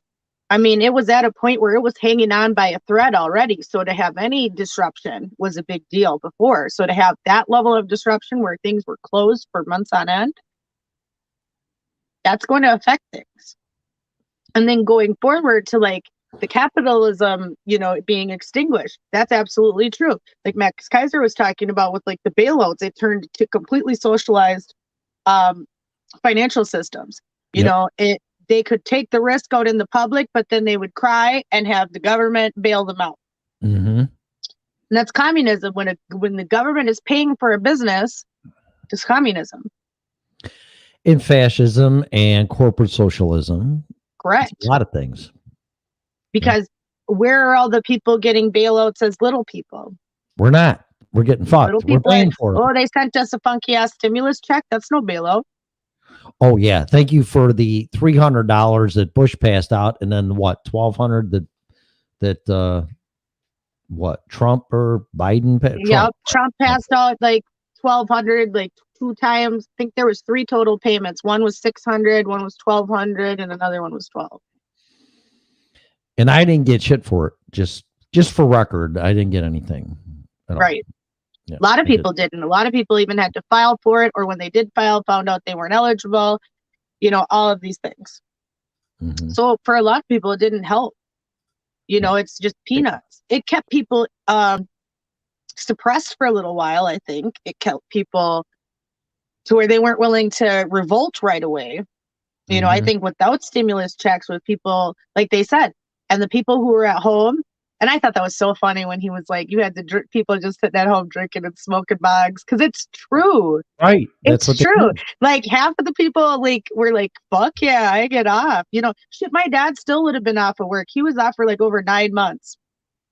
They had him out and were not returning to work. So some people just literally just sat out and were getting paid for sitting out. Mm-hmm. And that's the truth. And we stopped the whole economy. And meanwhile, like they said, the grocery workers were just treated like a cog in the wheel. Oh, supposedly they were essential employees. And now today, if you don't get your vaccine, you're fired. They were heroes, frontline heroes, blah, blah, blah. Yep. See, they were just amping these people's heads so then they could screw them in the end. Exactly, TLO. Given most monthly rents are above what stimulus checks were, they were just to pacify people. Yep, exactly. Yep. Exactly. If they really wanted to give us something, they should all give us $5,000 or something apiece. If they really wanted to do something. Oh no, you got to sneak into the country illegally, and then you'll get $425,000. Yeah, what the hell? They've been talking about reparations for Black people for how long? But yet we can give illegal aliens money first. That makes no sense. Really nothing happened to them besides they got sent home. They weren't like captured and treated as slaves. Like, no, just think. Right. I think it's just so ass backwards. Like what, and why $450,000? Who sat down and created that number? There's people in front of you. I'm sorry, that come in here illegally for a better life and break the law and then get paid for it. Number one, Native American Indians, indigenous to this country, they got fucked sideways. And shut up, we'll give you some shitty land and a casino and fucking free whiskey. So just shut up. Then you got the African Americans, Black people, where they came over here against their will, ripped away from their families.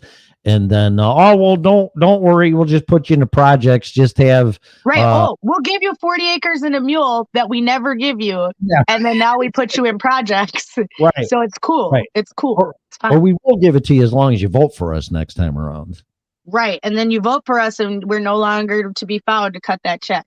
You know what I mean? Like, honestly, there's other people that, like you said, are in line first. Yes. Like, what? Right. Well, and then you got us stupid white people that fucked everything up, but not everybody. I mean, everybody has the illusion that white people are rich and privileged. And we had a good podcast about the white privilege thing. I think we did. Right. And you brought up some very good points, being Black, African-American, and things like that story you shared. I think the argument of white privilege, though, is used as a more divisive term. It is. Because you can objectively point out where white people don't have privilege many times. But I think most people are disadvantaged. It's really the elites. They're trying to do anything they can to say, don't look at us in our ivory towers. That's all it is. Right. It's distraction, deception, deflection. It's like the Wizard of Oz. Don't look at that. Look at the guy behind the curtain. That's what it is. Exactly. Yep. Yeah. Don't pay attention to that. Just look somewhere else. Look somewhere else. So go ahead. Well, and like Bonnie's saying, Congress uses bribery models to keep half the country quiet. And it's true. When their person is in office, when their person is in office, everything is peachy keen and everybody's quiet and no one complains. And then when that switches, just take the moment. What's that? That is an Ethereum coin. Is it an actual Ethereum coin? Ooh, look at that. Mm-hmm. It's exciting. But it's true. Then they tax them for the property to the point that they lose it, or come up with other fees, or come up with other ways to take it off of taxes. Mm-hmm. That's how they're doing it now. They're going to create the burden so high that people won't be able to survive. What people don't realize is that they're dividing us for a reason, for distraction and deception, because they're the problem. And when the light starts shining on them, it's like, oh, no, it's because he's white, because he's Black, because he's illegal, because he's a Democrat, because he's a Republican, because he's rich. He's gay, or whatever the case is. Gay. It's always something now. Yeah, it's always something that's dividing us because it's XYZ, not just because of the situation. And that's what we have to keep reminding ourselves. Don't get sucked into that trap. At the end of the day, that is their way to divide us, is bringing up each of our individual boxes that they can put us in, because then that stops us from connecting as we the people against them, you see. Then we're looking at each other through these different lenses, and it's not cool. What I loved about the Max Kaiser conversation is that guy he had on as a guest said the power lies within the people. It does. And people don't realize that's true. Yes. If we really want to shut it down, we can. Society is only existent on politeness. And once that's gone, what are we going to have? Because people are going to start fighting for what they believe in. And we've been seeing that. How many times? I mean, even today with the Ahmaud Arbery case that came down, it was a good verdict. All the men were voted guilty of murder, but they're changing the self-defense and citizens arrest laws in Georgia to where only like a shopkeeper can now do a citizen's arrest, of which that's technically illegal because you can't detain somebody in a store without proof. Because I used to work in retail. You can't just, the TLO will even tell you, because he works retail, you can't just stop someone like that in a store and detain them. Because they did something. Well, exactly. And so with this, because you would have to go to a court of law to be proven guilty to be detained in that way. You can't be detained against your will. These people don't have Miranda right privileges and understand what that means. So it's just like, I get citizens arrest and it should be used in certain cases, right? But the way that they just changed this law, because they said people can have their own biases, so therefore we can't have this law. And see, and that's where the danger comes in. See, that's where we have to be very careful about how we're shaping society, because the liberals are pushing that we can't have this anymore because people have bias. And we all know what that means. It means, oh, they have a different opinion than me. You know, because they have inherent bias. You know, to sit there and say other people have bias, but I don't have bias is ignorant. Everybody has bias. So to say we're no longer going to be allowing this law because of bias, I don't necessarily like that. Now, did those men hunt down and kill Ahmaud Arbery? Absolutely they did. Do they deserve to be in jail today? Yes, they did. They do. They all deserve to go to jail. They hunted that boy down in Atlanta. They shot him. They said he stole shit from somebody's front yard. Who cares if he stole a fucking flamingo or whatever the hell it was? You don't shoot a man over that. You just don't. You can't do that. Nope. You know, that's why people have to realize, you have to, like we were talking the other day on the phone, you have to recognize what a threat actually is. Okay, just because a black person's in your presence does not make them an immediate threat. And that's what these men thought, that because he was in their neighborhood walking through, he was a threat, and they shot him. And we have to stop that, because that's ignorant as hell. Like, until somebody presents a threat to you, please stop. Don't stereotype people. You don't know what they're going to do to you. Yes, it may make you feel uncomfortable, but until that situation presents itself, hold your mule. Like, people need to just stop. We'd get rid of a lot of Karens if we could just do that one little step. Like, just don't judge. You see somebody, even somebody who looks quote unquote homeless, you know what I mean? Let's not shy away from these people and act like they're any different than us. They're not. That shit's got to stop. It just has to, because otherwise, as shit gets worse, when people are going to be looking for refuge, people are going to be left behind because people have these quote unquote biases and things in their mind that they're not thinking about. That, you know, you could be that homeless guy. It only takes you losing your job and not being able to find anything. And then a few weeks after that, you know, however much money you put up, that could also be you. So we have to recognize that. Yeah. And it's hard to fathom at times, because you think, oh, well, I would never let my life get like that. Or drug addicts, I would never let my life get like, well, you'd be surprised how shit happens. Okay. Well, you were homeless. I was homeless, technically. Yeah. Legally. I did have a camper to live in. Right. So for me, that's why I don't like to call it homeless, because I did have somewhere to put my kids' heads down. I'd had a way to wash my dishes. I had a way to keep my things. Right. You know, but for the people who don't, and I also understood the struggles, you know, of being homeless, you know, just not having a place to call your own, can't get mail, can't get packages, those types of things. Because the United States Postal Service will not allow you to get a P.O. box without a fucking address. Yep. How dumb is this? I know. How dumb is this? Yeah. You must have an address to receive a P.O. box. If I had an address, I wouldn't need a P.O. box. Here's one just as good. In order to panhandle in the city of Rockford, Illinois, listen to this. You need a permit. What the fuck is that? See, that's just hating on homeless people. Yeah. You know what I mean? Because like a permit. Right. Like for what? Pay for a permit to beg for money. What the fuck is that? Oh, we have that in Minneapolis. They did that in Minneapolis. You want to know why? Because these people make bank and nobody wants to talk about it. That's all it really is. A lot of these folks do it as a living. Now, there are people who beg just to get by for the next day. But there's a lot who do it for a living. There's a lot of people that abuse the system. Lots of cash. But that's the irony of it, I thought. It's like you need a permit to panhandle. It's like I don't have any fucking And money. the poorest, and it was like $15, I think, in Minneapolis to get a panhandler's permit. It's fucking just so ridiculous. Like, but I guess people are like fighting on street corners for like their own cred and shit. So like I get this it. is my side of the street, bitch. Get out of here. That type of thing.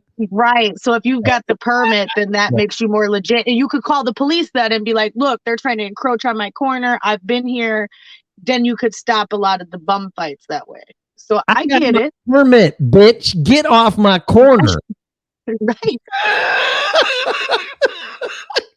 It's true though, but like, why should we have to have a permit to panhandle? If I'm poor one day and I'm like, you know what? I think I'm just going to throw a sign because it's the easiest thing to do. Yes, it's embarrassing, but I'm going to throw a sign today. I don't see why you need a permit for that. If people want to give me their money, that's their choice. That is an individual decision that I and another consenting party have agreed to. And so government shouldn't be stepping in with that. No. At all. No. But back to that conversation with Max Kaiser, it's like the government and corporations, there's fascism going on there. There's socialism going on, and there's communism going on. It's like a big mixture of everything to fuck up everything. Well, they want the Great Reset. Let's not forget what their goal is. If you know that, you can see we're heading towards that daily. And this is why gas is expensive. It's never coming down because you want to know what? They want to get rid of gas. No. So it's not No. It's not. We're not going to return to like $1.95 gas. That'll be like, we'll tell our children about that. Unless you get Trump back in there.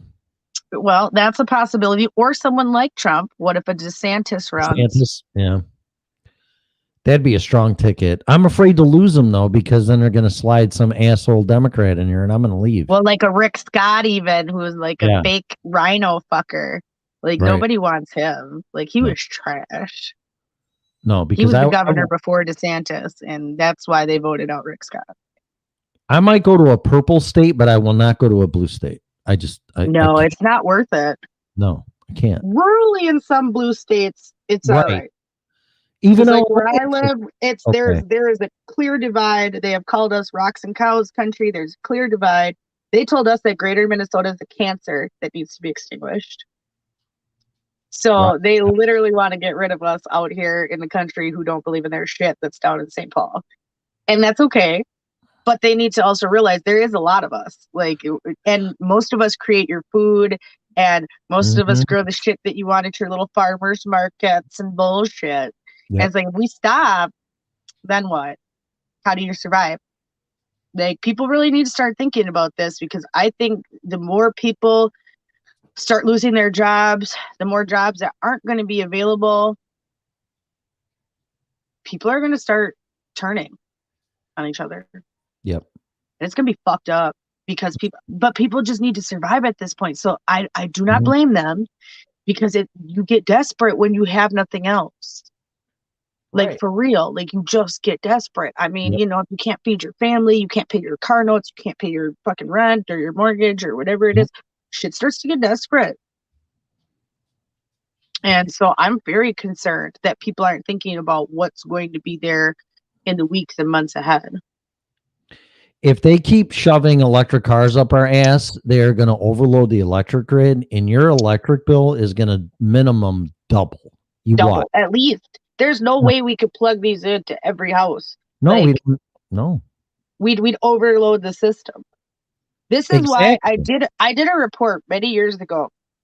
And I know why I got a lower grade on it, because liberals. Okay. You were right. Yeah, right. Yeah, I was right. Yeah, exactly. Because of fucking liberals. I know why. Yep. I did a report. I was the only one in the class who did it. We were supposed to do alternative energy vehicles, was the report. This was 10th grade. So this would have been maybe 2004. Okay. So 2004, I did this report. I was the only one in the class who picked hydrogen as the preferred method of vehicles. And why hydrogen is because you could even create individual motors that could create their own hydrogen generator on board. Okay. Besides using little tanks or something like the existing natural gas system that we could pump through pipelines. So it was either going to be like an at-home kind of tank delivery system is what I figured out, or the natural gas system. We could pump it through if we created a natural gas infrastructure for hydrogen. Or create the individual motors, which now we have the technology to do, create your onboard hydrogen generator. Okay. Number one, because the emissions were water. So when we were all talking about emissions and this and that, the emissions from a hydrogen vehicle would be water. As well as you would be able to go farther than electric vehicle on this hydrogen. Okay. It would be safer. You wouldn't blow up. People were worried about would the hydrogen blow up, but it was such a small amount of hydrogen that would be on board that it'd be negligible. But I did this whole report and I only got like a C+ or like B-. I was super pissed about it because I was like, no, this is the fucking way. And everybody who did it on electric vehicles got a good grade. Everybody who did it on electrical vehicles got a good grade. Yeah. I was the only one who did hydrogen, and I was basically told, yeah, no. And I just feel like I was before my time because they already knew that was going to be the narrative at that time. Yep. Because there's no reason why my idea, when it was already being talked about in corporations and companies, and I put my bibliography and showed what companies were, starting to do this in 2004. That it wouldn't catch on because of all we had to do was create like a natural gas pump like we have at home. It wouldn't be hard to create infrastructure for that because you could have small substations that have hydrogen generators that then pump it out to individual towns and cities and things. And it would be simple. And hydrogen is everywhere. You can capture it from the air that we drive through. So it was like, it made sense that we would use this because the emissions would be low. Hydrogen's easily capturable. Just even from like sitting in this room, I could put a hydrogen generator in here and take the hydrogen out of the oxygen H2O. Like, boom, because there is a hydrogen molecule in fucking oxygen. Yeah, and water. And water. So you would take that hydrogen molecule out and then boom, you've got hydrogen power. We could use it for anything, locks and dams, water treatment plants. I mean, it could be even used to power whole homes if we wanted to. And it would be basically like free energy. And I think this is why they don't want to go down that road, because it would be like free energy because you can capture it from your existing surroundings. And here's an addition to that is that the way you separate hydrogen from oxygen and water is electrolysis. Oh. And I know we have the technology to fill your car up with water and have an electrolysis system in that vehicle and just burn hydrogen. Hyundai does it. Hyundai does it. Go. Look up Hyundai hydrogen vehicle. Hyundai does it. And if it's on demand, then there's no storage of hydrogen in a tank because it's done. But see, at the time when I was doing this research, like I said, it was 2004, and I had to come up with how the whole project was. You had to come up with the infrastructure for it. So I had to come up with these ideas of how we could maybe get it in every home in America and do it on a scalable level that would be workable. And I proved how electricity would not be comparable because of the cost, because of, using coal or nuclear energy to create said power, how that just would totally defeat the purpose of trying to create something that's actually energy efficient. Right. And that's what's going to bring down the electrical grid, all these goddamn electrical cars.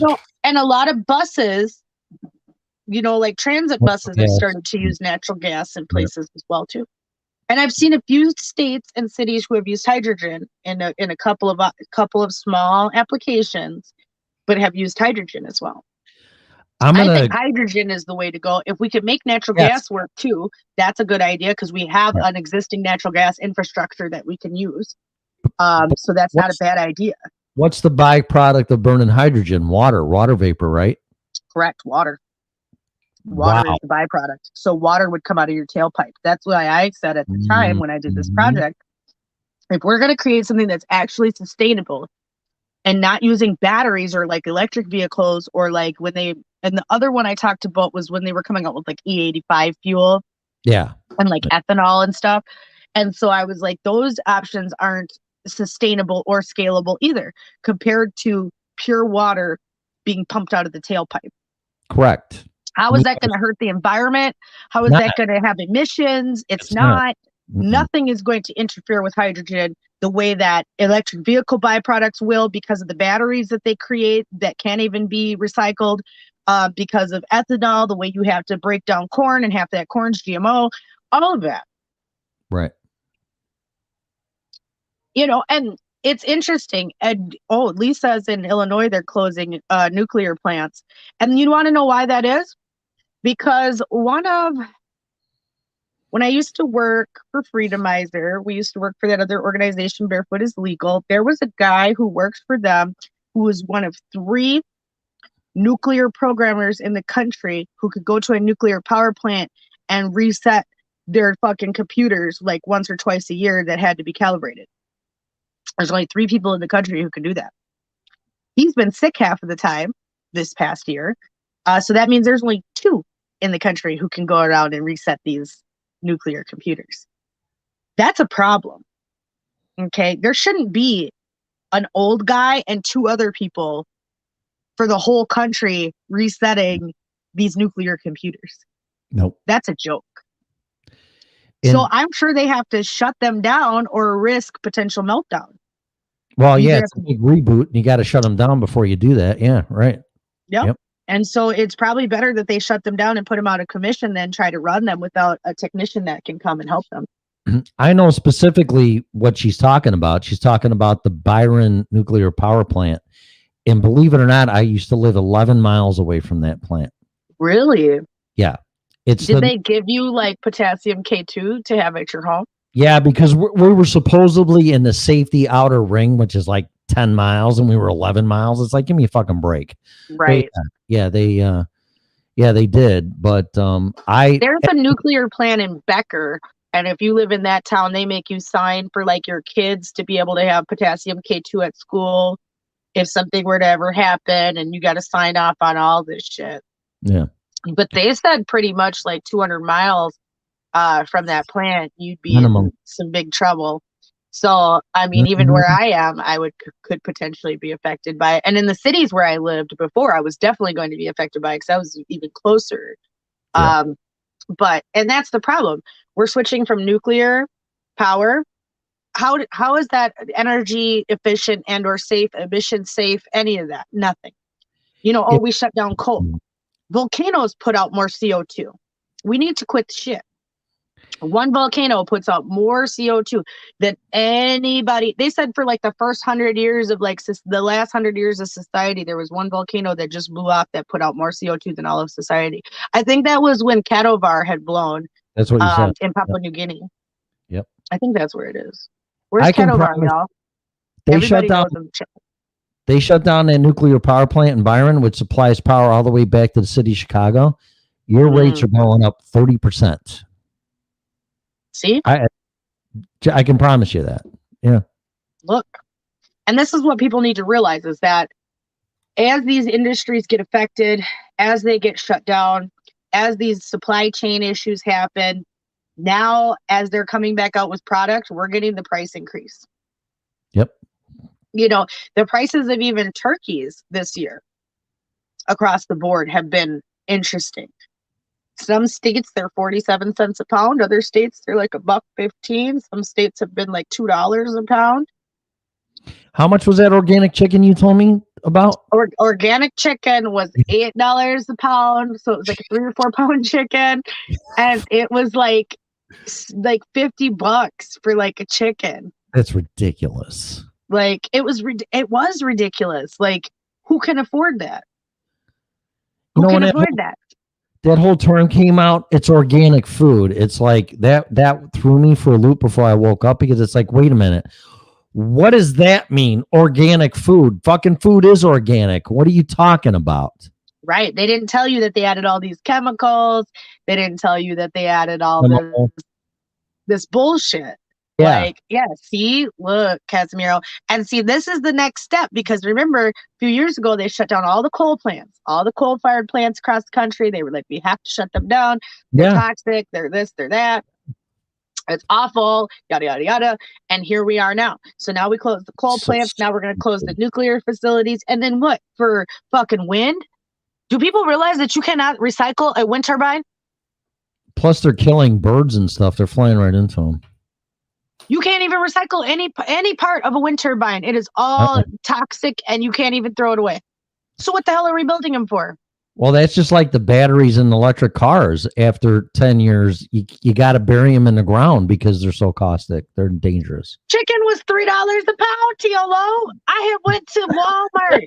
Tyson chicken was $3.14 a pound.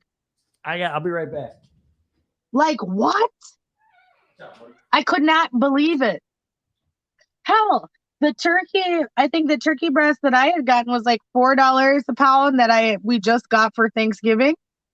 I'd like to say, like, I could ask my mom what it is because they're downstairs thawing right now, but I believe it was like $11 and it's like a 3-pound turkey breast. So you do the math.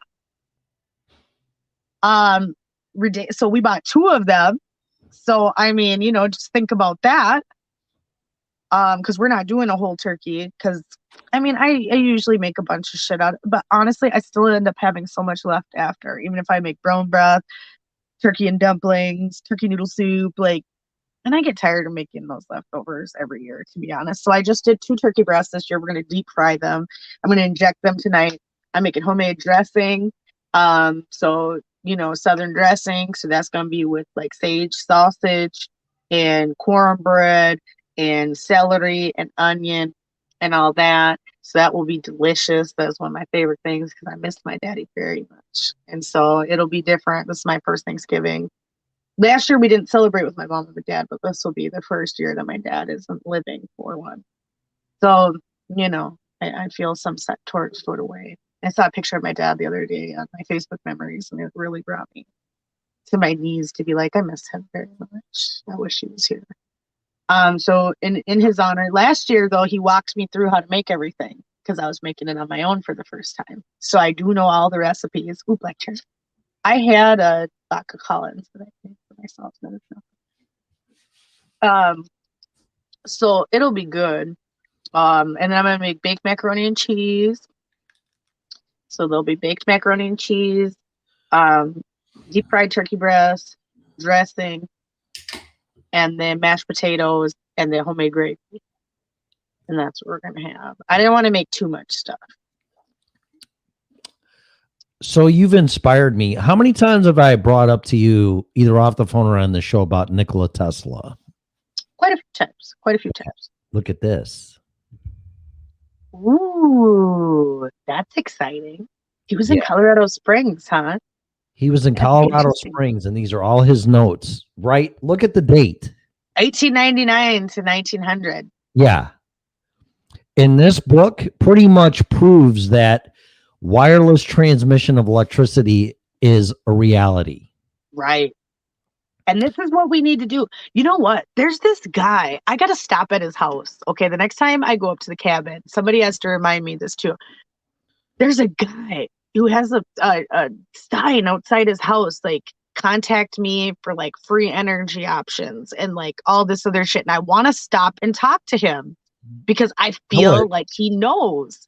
Who else would put a free energy sign outside their house? I feel like they know Nikola Tesla shit and want to teach other people and only want the people who are actually interested. Yeah, that book goes on research of pretty much a Tesla coil, and everybody thought that it was just a gizmo that was a lightning machine, but it actually was transmitting electrical energy through the air in the ground. And he explains there's a transmitter and a receiver, but the Tesla coil was a transmitter, and he was getting into how to receive it. And just look up Wardenclyffe Tower. Just go to Google Wardenclyffe Tower. And he was building a Tesla coil, which was for transmission for around the globe. And JP Morgan was funding it. And he's like, well, what's this thing going to do? And Tesla goes, it's going to give free electricity to the world. And free and JP Morgan is not a good thing. No. So he stopped the funding and they tore it down. Of course, because JP Morgan couldn't allow free. He was making all the money. Right. You wouldn't allow that. That's like saying Rockefellers, you can't make more money. Like JP Morgan was the tits of tits back then. Like he was it. Like he said what happened. That's what happened. You want to talk about an elite ruling class back then, JP Morgan, the Rockefellers, all those families had the United States by the balls. Really. And here's another fact that I learned is that JP Morgan had a shit little money invested in the copper. So, and the electricity is run through copper wire. So if you transmit power without power lines and wiring in a house, you don't need it. So it was another example of things being suppressed because Nikola Tesla put a 80 horsepower electric AC motor in an Aero Pierce car. And he had this thing called a black box, which is two rods sticking out of it. Right. And he drove this fucker all over upstate New York with no batteries or no nothing while Wardenclyffe Tower was being built. So it stands to reason that he had that thing fired up and nobody knew about it, and he was just doing some testing.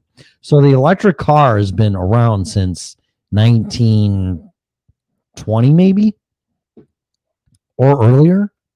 Right. That's interesting. I know, but nobody knows that. Right. And that's the shit we have to start teaching people and uncover. And if we can get scientists or engineers that could start working on this shit that could help out, like this is what we need. This is the way. If we can end up creating a fully autonomous society outside of the United States, that's what we have to do and declare our own country and try to be recognized by the fucking UN and shit. Even though they might not want to. But, places like Somaliland have done it. Why can't we if we do it? Just saying, if it gets to that point, we might have to for our own safety and security. We can. We just gotta. Stuff like this has got to be unsuppressed. It's got to be known to people. It does. We have to release the chains of knowledge that have been brought throughout time that have just been deleted, erased, removed. Because when you think about secret societies and other groups, they knew about these things. They knew that this existed. They knew that you could do this. Here, look at that. You see that? Oh, that's like a blueprint. He's got schematic. It's a schematic. He's got a different schematic of how to do it right here. See, and all we need is an electrician to do it. This book is this. I bought this book like 15, 20 years ago, and my son found it when he was moving because somehow he got a hold of it. Right. This book was like $200. I bet. I don't even know if you can find it anymore. You might not be able to. No, I'm telling you, this is the answer in this fucking book right here. But there's no money. There's no money to be made. But back in the day, if JP Morgan would have put a little deeper thought into it, you would need a gizmo to operate gizmos with Tesla technology. And if he would have said, all right, well, to buy the gizmo, you need to buy a license. So it wouldn't have been free. No. He's an idiot. That's interesting. Darren says there's a show on TV in Australia at the moment where they are proving his work. They had an RC boat in a lake where they were cruising around using a Tesla coil. That's the Tesla files he's watching. Oh, they prove okay. Yeah, I know. I've seen that. Have you seen it? I haven't seen it. That's really cool. Yep. That's neat because then it proves to people like, no, Tesla was way up ahead of his time. And this is why he stole all of the work. And Trump's uncle actually worked with Nikola Tesla. And told him told Trump very young that this was very important work. And I do believe the Trump family still has access to some of the files of Nikola Tesla that were taken before they were taken, like before the feds, like that his uncle had. A lot of people don't know that. That's interesting. You know that. It is. Well, it was something that I was like, because there was a lot of interesting things that happened with Trump. Like, for instance, like the man who wrote those books, like the Adventures of Baron Trump in the 1800s, and the book, The Last President, that talked about a president that would have came from New York and came from like Fifth Avenue, and then all these riots happened afterwards, and just very interesting time traveler-esque essences to what Trump's presidency was about. That happened in the 1800s. Next time I come up there and visit you and your family, we got to go. Remember you were telling me the time traveler on Yes, in the university, we got to go out. We got to go there. Yeah, we will go to the U of M and I will show you the spot because they have all this information on the outside of like the gates where they're building it. And it should be soon that this will be done. Yeah. Okay. And then after that, it'd be really interesting to be able to get inside that building. Art Bell, right? Art Bell talked to him. And so I'm going to find it because one of my friends sent it to me a couple years ago because they found it in a Reddit forum. And we're like, I found the call on Art Bell that you're talking about. It exists. And I went and listened to it. Now, there is about 2 to 3 minutes that are missing. Okay. Because I remember this like word for word. And there's a couple minutes missing, but somebody found it and recorded at least that portion. And so it exists. And it was a real call. And yeah, it's going to be, I'd be interested to find this boy because he would be calling soon. I mean, in the next 10 years, he'd be calling, 15 years because he claims that he's in 2035 at the time. And he talks about histories. Right.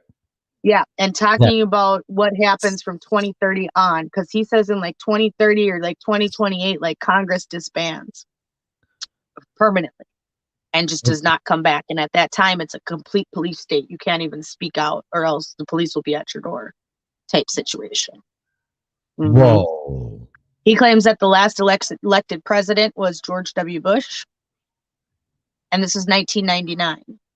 He also claims that Y2K won't be a thing, that they learned about it in school and everybody thought it was going to be something and it ends up being nothing. Bullshit. Now, remember, he calls in 1999. Yeah. Okay. So nobody knew what was going to happen for Y2K. But at first he was like, what are you talking about to Art Bell? He's like, what? Mm-hmm. And the boy and Art Bell goes, Y2K.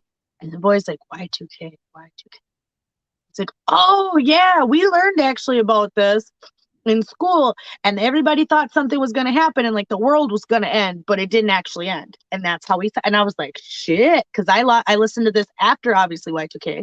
So I was like, he was right about that. But yeah, he says George W. Bush is the last elected president.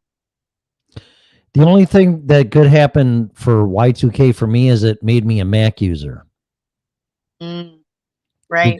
Because their BIOS wasn't written with just 2 digits at the end for the clock of the computer. They had the whole date in there. So that's why I went.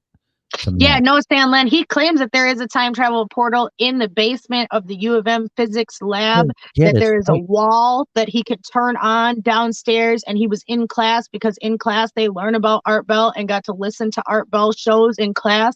And so while he was listening in class, he heard the numbers that Art Bell always said, to call the wild card line, to call east of the Rockies, west of the Rockies.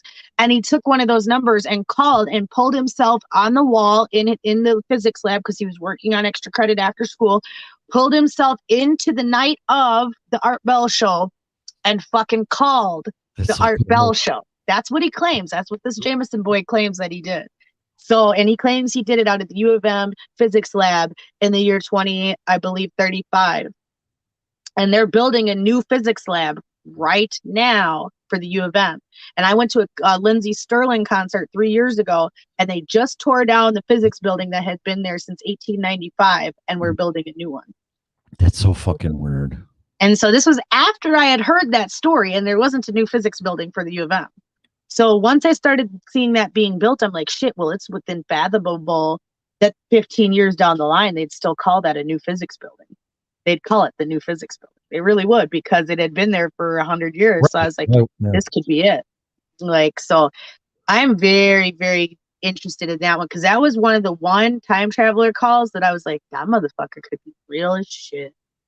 Like, legit. Some of the time traveler calls that Art Bell had, questionable. This one, because at the time when this call came out, there wouldn't have been many children named Jameson in Minnesota. Now Jameson is such a popular name for a young boy. No. Like, it is 100%.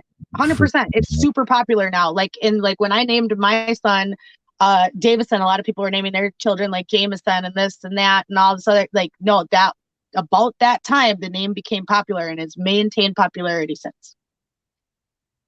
So that's where we're at. So, I mean, that's like, there's little boys named that everywhere now. So that's what makes me think that by the time we get there, you know, he'd probably be born. Let's think, you know, if it's 2035, he'd probably be born right now. To be about 18, 20, to be in college in 2035. Yeah, that's weird. Yes. So that's why 3 years ago, when the physics building was being built, I'm like, oh shit, here we go. Like, it's building on top of itself. Like, here is history in motion. Well, I'd like to make a suggestion that we have a Freedom Revolution convention and go there. We should. Yeah. That would be fun. Yeah. Yeah, we should. Everybody should come into Minneapolis and let's do it. And that's a write-off, so you can do that. It would be a write-off. Yeah. That's a good idea. Think it, Tim. See, that's why I have you as my business partner. Anytime. It's true, though. It would be a good thing to do, though. I think it'd be fun. We should just do that anyway, just to get all of our listeners together and just have a good little shindig. It'd be fun. Yeah. I could honestly probably host everybody here. It would be cool. Pretty cool. So that's 35, you said? 2035? 2035. He starts talking about what happens in like 2030, but during the call, now the call that I found doesn't mention this, but like I said, this is a call that I remember distinctively. And he talks about 2030 is when like things started, but by the time he is talking in his time, this is where we're at. But like Congress disbands, they haven't been back to session in years. It had been like 4 years plus at this time. They hadn't been back to the Capitol. They just like basically abandoned it. Yes. And I could see that happening with the way we're not getting anything done. I could see it eventually culminating to where they're like, we're not even coming back. Like, fuck you. I've heard by Sam's comment here that there's portals to Mars. You heard that? I have not heard this, but I could actually see this being potentially true. Now we have to remember that Hilton's created hotels were one of the earliest hotels to hotel people in the country, and they still own the hotels to this day. So, I mean, it's possible the people that, the elder Hiltons knew, they could have been friends with Nikola Tesla and all these other people. Yeah, John Titor. John Titor's interesting. I mean, if you want to talk about, classic time travelers, John Titor, Madman Markham, there's a lot of them out there that are questionable. And there's also, I have some notes somewhere. I don't even know if I still have them. I might still have them, where I took explicit notes because for a while I only exclusively listened to Art Bell 24 hours a day, the old Art Bell. And there's a few channels on TuneIn Radio that still do it. It's like U7 Radio does it 24 hours a day, and there's another one too. And I used to listen to that exclusively. And for some reason, it would always bring me to what I needed to hear at the time. And so there was a bunch of time traveler shows that I listened to that I thought that it was pretty profound. Just random time travelers. Some time travelers who said like, we don't see an Earth after 2100. I found that interesting because Sylvia Brown said she couldn't see anything after 2100. So there's two people, confirming something together. But then there's also some weird ones, it's hard to say. But like Art Bell always said, if time travel existed at one point, it has to exist now. So if it ever was created, it would have to exist currently at this time. So that's where we're at. If you want to think of time as like a big linear thing, let's say even in the future, it still would have to exist now. Well, for them to come back here, yeah, right. Correct. Exactly. So you see what I mean? So like, yeah. When you think about it like that, it's like, well, It's hard to say, but time travelers, I do definitely believe it to some degree, because a lot of time travelers' stories are the same, that there's this intergalactic police group. You can only stay so much when you're out there. Because like John Titor says that he ended up meeting his younger self, but did not interfere, and got to see like his family even, and eventually like approach them. So John Titor's a very interesting story, and then he kind of just disappeared. But there were other similar time travelers like John Titor who claimed that they went through these same mechanisms and that there was like this police group that would chase after them. If they would come out and talk about being a time traveler, that they would get snatched by the intergalactic police and they'd get pulled out. So, I mean, it's very interesting. Like John Teeter, and going back to that is like my early years of getting into conspiracy and understanding that there could be things greater than our own conception, right? Greater than what's even on like government documents and CIA files, like things we may not be able to conceptualize even in this lifetime. Yeah, that's a mind bender, because what you said, what Art Bell said, that time travel exists now because if it ever exists at any time, it existed now. Right. And let's just prove that mindfuckery thinking, because let's say at this second it doesn't exist, but the second a time traveler comes back to this moment, it exists. Right. That's mind bending, isn't it? Because it's hard for us to understand that, because we think about time in like linear form. Mm-hmm. You know what I mean? But like it expands a little more than that outside of linear capabilities. You know, I mean, it's interesting. Oh, what are our thoughts on CERN? Yeah. Ooh, CERN could do its own show. CERN is something that I am concerned with. I think that they realize that they can manipulate energy and spiritual things to a certain level. I think they figured that out. I think that's what CERN has to do with. I do also think they don't know what the hell they're doing to some degree with CERN. And they're just fucking around, seeing what happens. Yep. Will that create negative impacts for us? Most likely, yes. Because we just don't know. No one's ever done it. It could be poking holes in black or dark matter energy that we don't understand what that is. And or it could be trying to pull in shit too.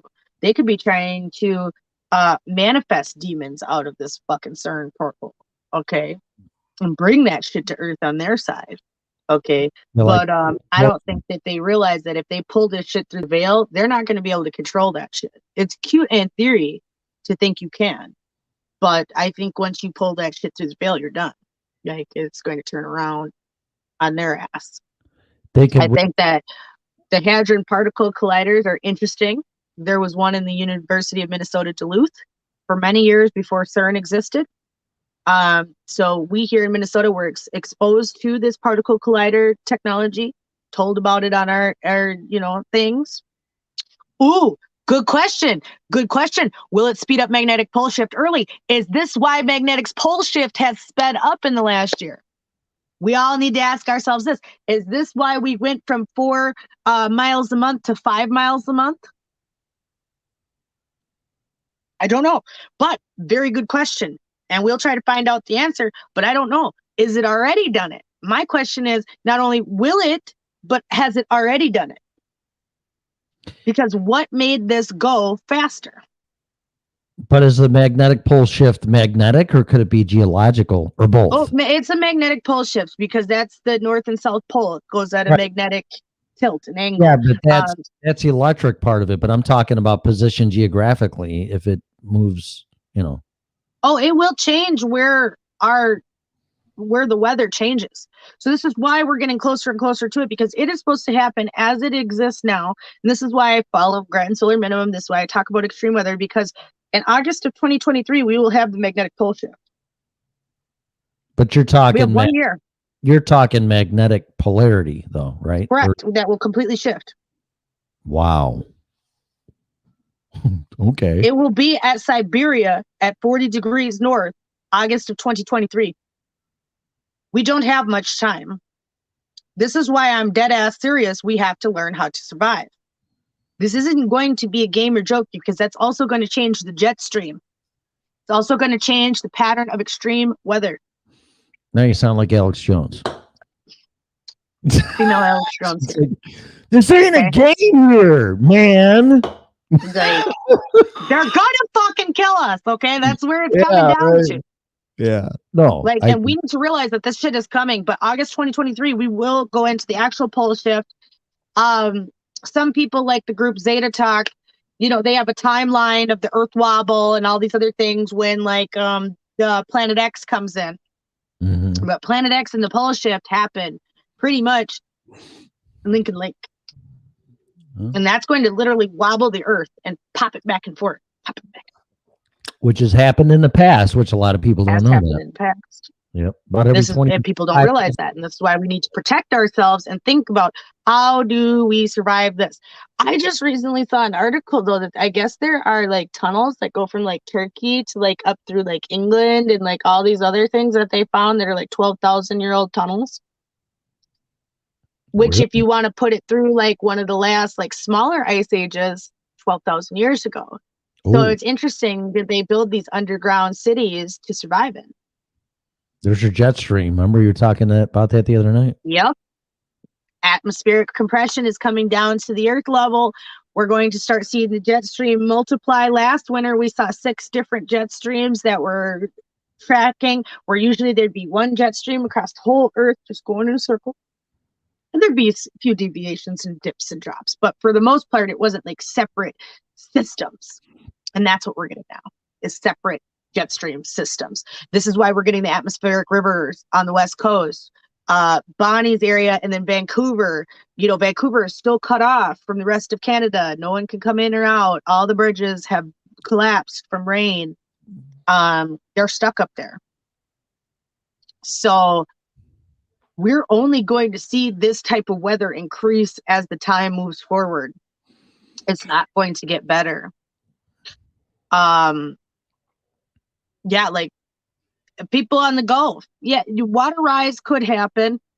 I'm more concerned about hurricanes, personally, and large storms that are taking people out, and just on land flooding that isn't even coming from necessarily ocean level rise, but that is coming from weather events that keep coming over and over again in the same areas, that keep almost training over these areas, like in the Gulf, like Texas, like Louisiana on the coast, you know, Southeast Texas. All these areas keep getting hit over and over and over and over.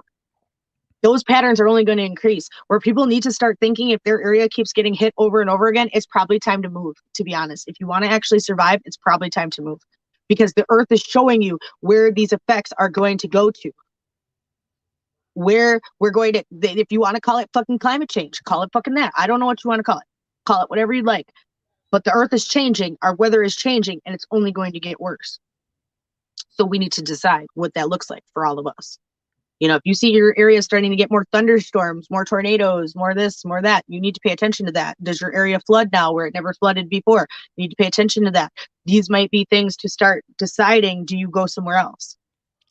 Because do you want to keep dealing with putting your life back together, your house back together? Not that everywhere might not be affected at a certain point, but like I said, especially like Southeast Texas, Southeast Louisiana, like these coastal Gulf areas, they keep getting hit. And yes, they keep getting rebuilt, but they also need to realize this is going to be just normal. So be ready for all your shit to be destroyed every year. Just get ready for it. Yeah.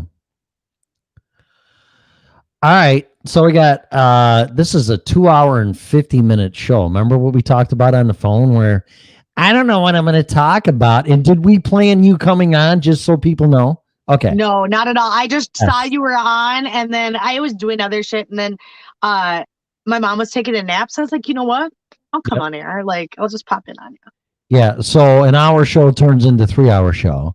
It does. It does. And see, and I've dispatched in Hurricane Sanlin. So like I've done civilian rescue down in these areas. So I realize every year since 2017, since I've been doing this, that area is just getting hit every.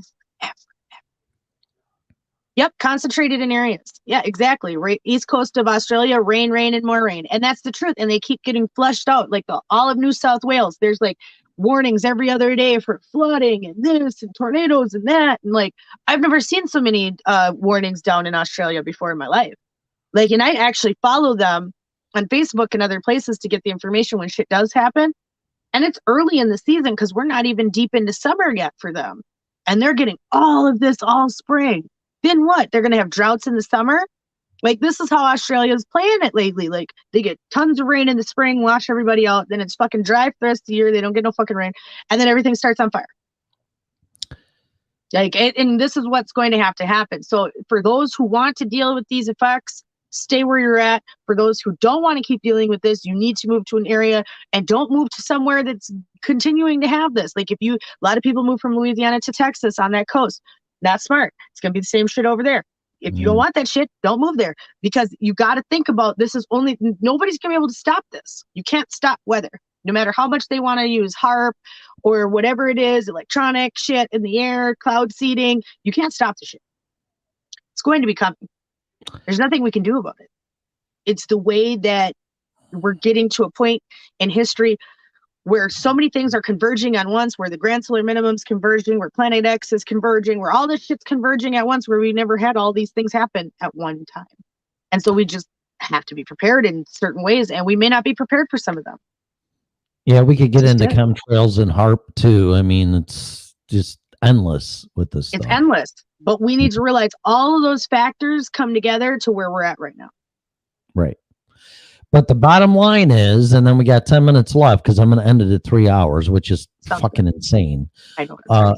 Yeah. The thing is about strategic relocation, which is a book that's out there for this stuff. By Joel Skousen. No. Yeah, but I actually interviewed him when I was at Freedomizer Radio.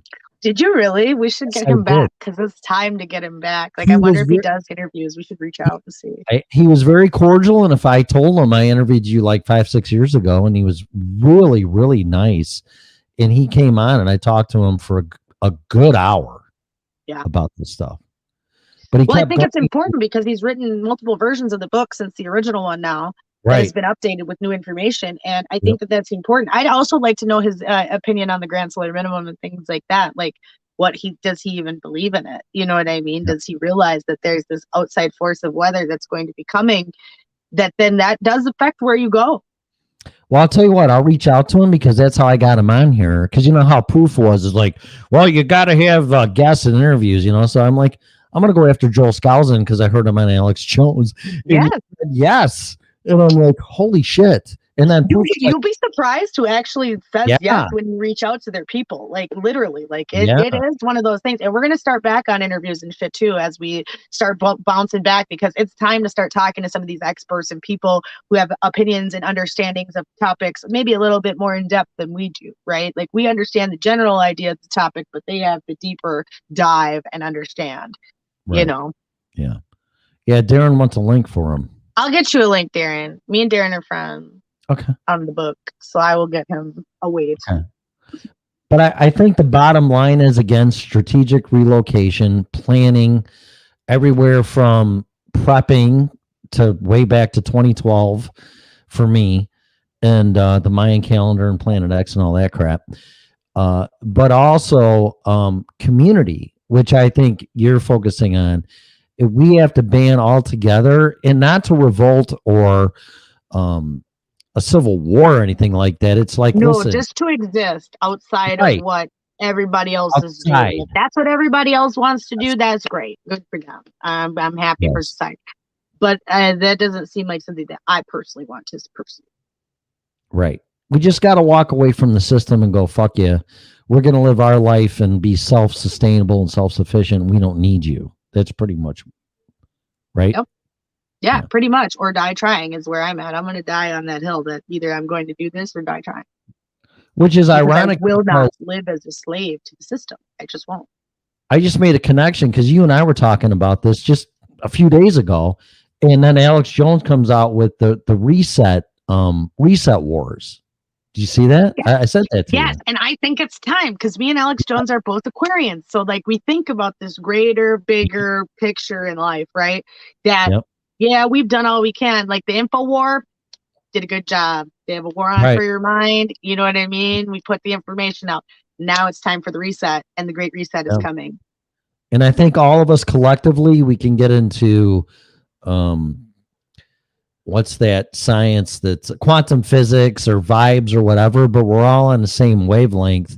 And I think it's time, without sounding mean or insensitive or above everybody like an elitist, but you know, it's time to move on to the next level. We're going to all have to survive this stuff. You and I have spent many years trying to wake people up. And that's what I was talking about in the beginning. It's like, you know what, if you're not awake by now, you're just not going to be. And it's time for us to collectively band together and have a common cause and survive this in a community.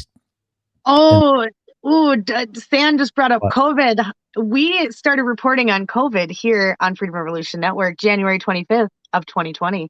And so we have followed COVID from day one since it was a 25-person mystery virus in Wuhan, China. And I made sure everybody on the network knew about it. So you should go back and watch our early episodes because I predicted lockdowns before they happened. I predicted the shutdowns. I predicted all of that before it happened because this was about the New World Order. This is about shutting everything down to create this system of the Great Reset. This was how they were going to get Agenda 21 in action. They made it. They made it, y'all. We never thought they would make it. We were like, even Alex Jones a few years ago was like, they're about 10 years behind, blah, blah, blah, blah, blah, blah. Yeah. Boom, right on action, Agenda 21 in 21. Ain't that a bitch? I want to make something clear because I was shared with this from supposedly a member from the Illuminati. So, but anyway, she said this. Because I asked this question about the New World Order. She goes, there's the New World Order and there's the One World Order. And they're perceived as the same, and they're not. Interesting. That's what she told me. Yeah, that's true. Yep. So I think there's two different, and she told me this, and I'm not going to elaborate. I will never compromise her identity. I wouldn't. No, I'm not because I told San about this on the phone. She goes, "And you're not dead yet?" I'm like, "Look, I'm not a threat to her." And she shared her story, so she may be this and she may be that and whatever. It just boggles the mind of what could be or even what is. But I know her backstory.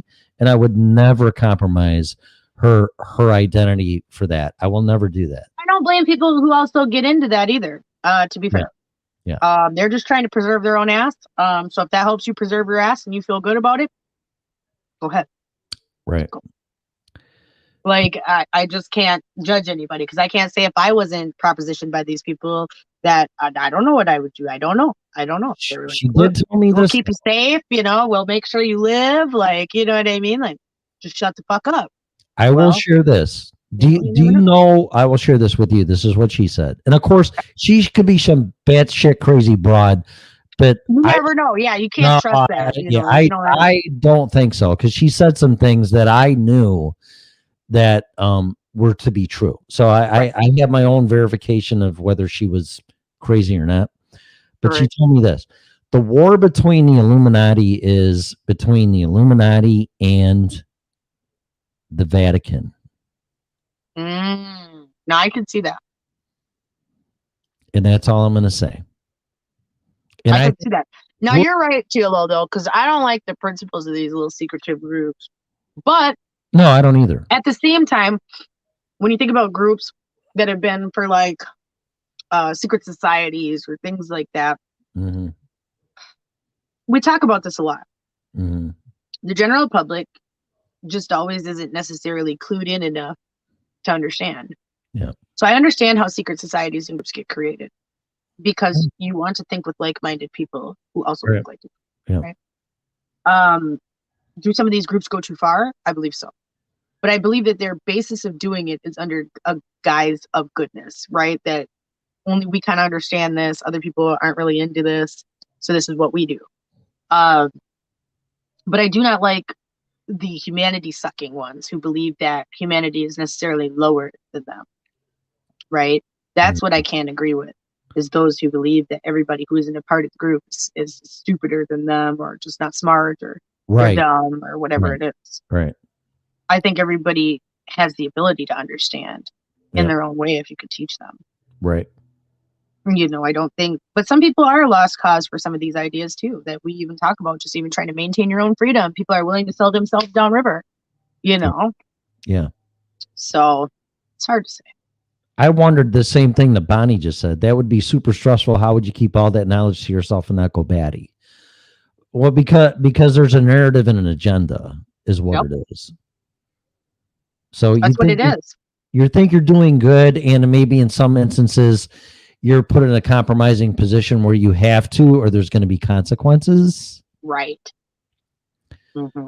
Yeah. And that's what a lot of these groups do. You get involved and they're like, oh, do this or else.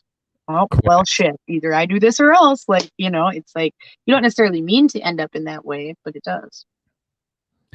Yeah, and I mean, I could, I will never, but I could say a lot of things and and a lot of stuff that she told me, and your mouth would drop.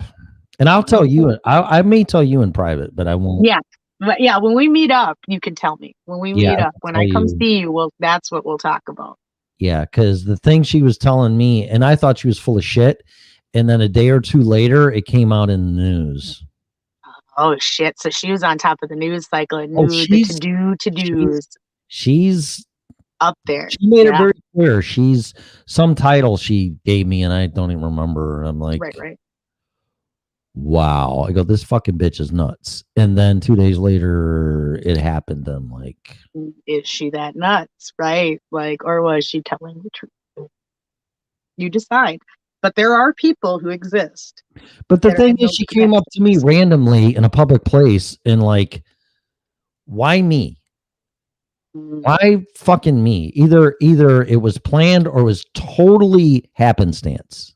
I believe it was planned. They probably knew who you were and knew that they could approach you, and they know. It's like CIA shit. They know who they. Yeah, they know, and they know that I'm gonna do what I'm gonna do because they know me, so they know. Yeah, right. Because otherwise, like Sam said, Why would they do that? You wouldn't just randomly go up to anybody. Like, why would they entrust me with all this shit she told me, and then Sam's like, "Well, you should be dead," and I go, "I'm not a threat, and I won't be a threat."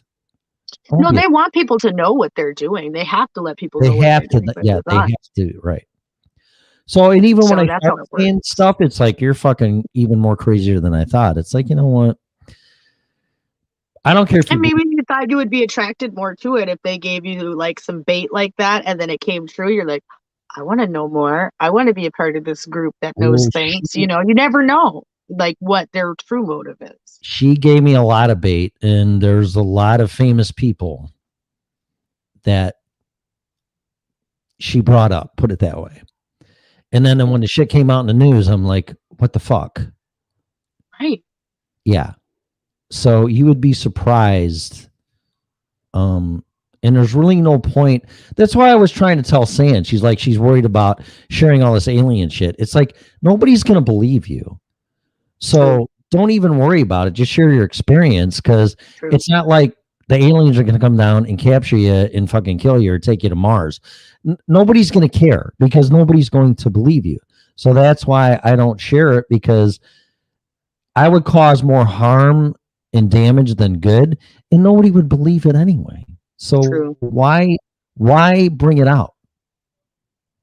True. That's true. And they probably knew that because somehow And they did, and they knew that. They were like, "Oh, he ain't gonna do shit. He's fine. We'll tell him. He'll be fine." And they may have some quarter where they got to tell a certain amount of fucking people. That's what I'm thinking. How would you keep people in the organization if people never know about it? Right. And then it could be a test of many things, one of which would be trust. Correct. To see what you would do with said information and how far you would disseminate. Me too. I wish Darren was my next door neighbor. Darren's cool people. We would grow all the things. What? Poor Darren's locked down in Australia. We love you, Darren. Well, I will share some things here that doesn't harm anybody. According to her, Apple is going to release there's going to be a new iPod coming out. So let's just see. Yeah. Interesting. Yeah. I mean, let's just see what happens with that. There's some predictions she gave me that, well, they weren't predictions. According to her, they were fact. Right. So let's just see if that happens. Oh, and then also, this harms nobody either. The currency that's going to sustain everything, cryptocurrency, is EBIT. EBIT. EBIT, huh? Remember? Does that exist now? It depends. It never did, and I did my homework on it. But now, if you go to Coinbase, there is a cryptocurrency called EBIT. Yeah, it's Bullshit, huh? I'm not. Maybe we should invest a little bit, see what happens.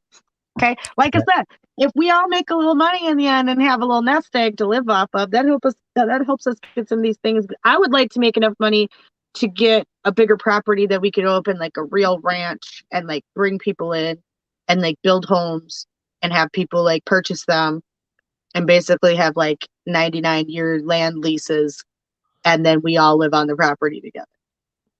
Bonnie just said something interesting. I do believe this woman will approach me again one more time in my life. Ooh, dun dun dun dun. And I can tell you right now, I could tell everybody how to get a hold of her and who she is in 2 seconds, and I will not do that. I won't. Right. I won't do it. Why? Only because there's no point. Yeah, I don't see the point in outing people like that. People like that's how you die, though. If you think you're gonna run around and tell everybody who she is, I guess. They wouldn't have entrusted me if they thought that they're not dumb people. No. So they had my profile, my personality, and my psyche already figured out. So I don't know if I'm being used or being tested, or I don't know. I don't know why out of all the people on the planet, this woman comes up to me in the middle of a public thing, and well, you might want to know I'm a member of the Illuminati. I'm like, okay. She's like, well, most people run away. I go, you could tell me you're a fucking Martian, and I would still be sitting here. Right. With all the shit I've been through in my life, doesn't surprise me at all. So we'll see. Exactly.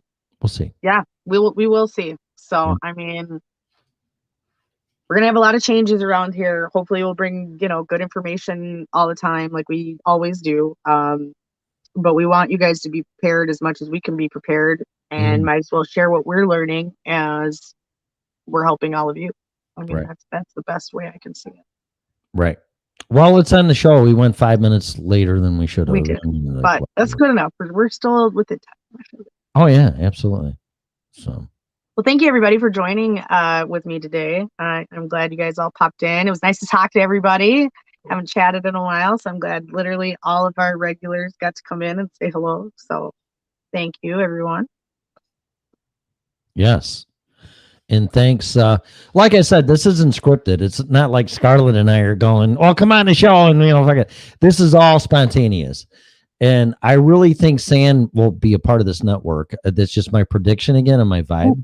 Let's do it. She liked you a lot. She just texted me. She goes, I like her a lot. And I said, well, I'm sure she'll like you too. I mean, yeah, come on in. I'm always up for training new people and what we can do and getting their opinions out on the air. It's important to me.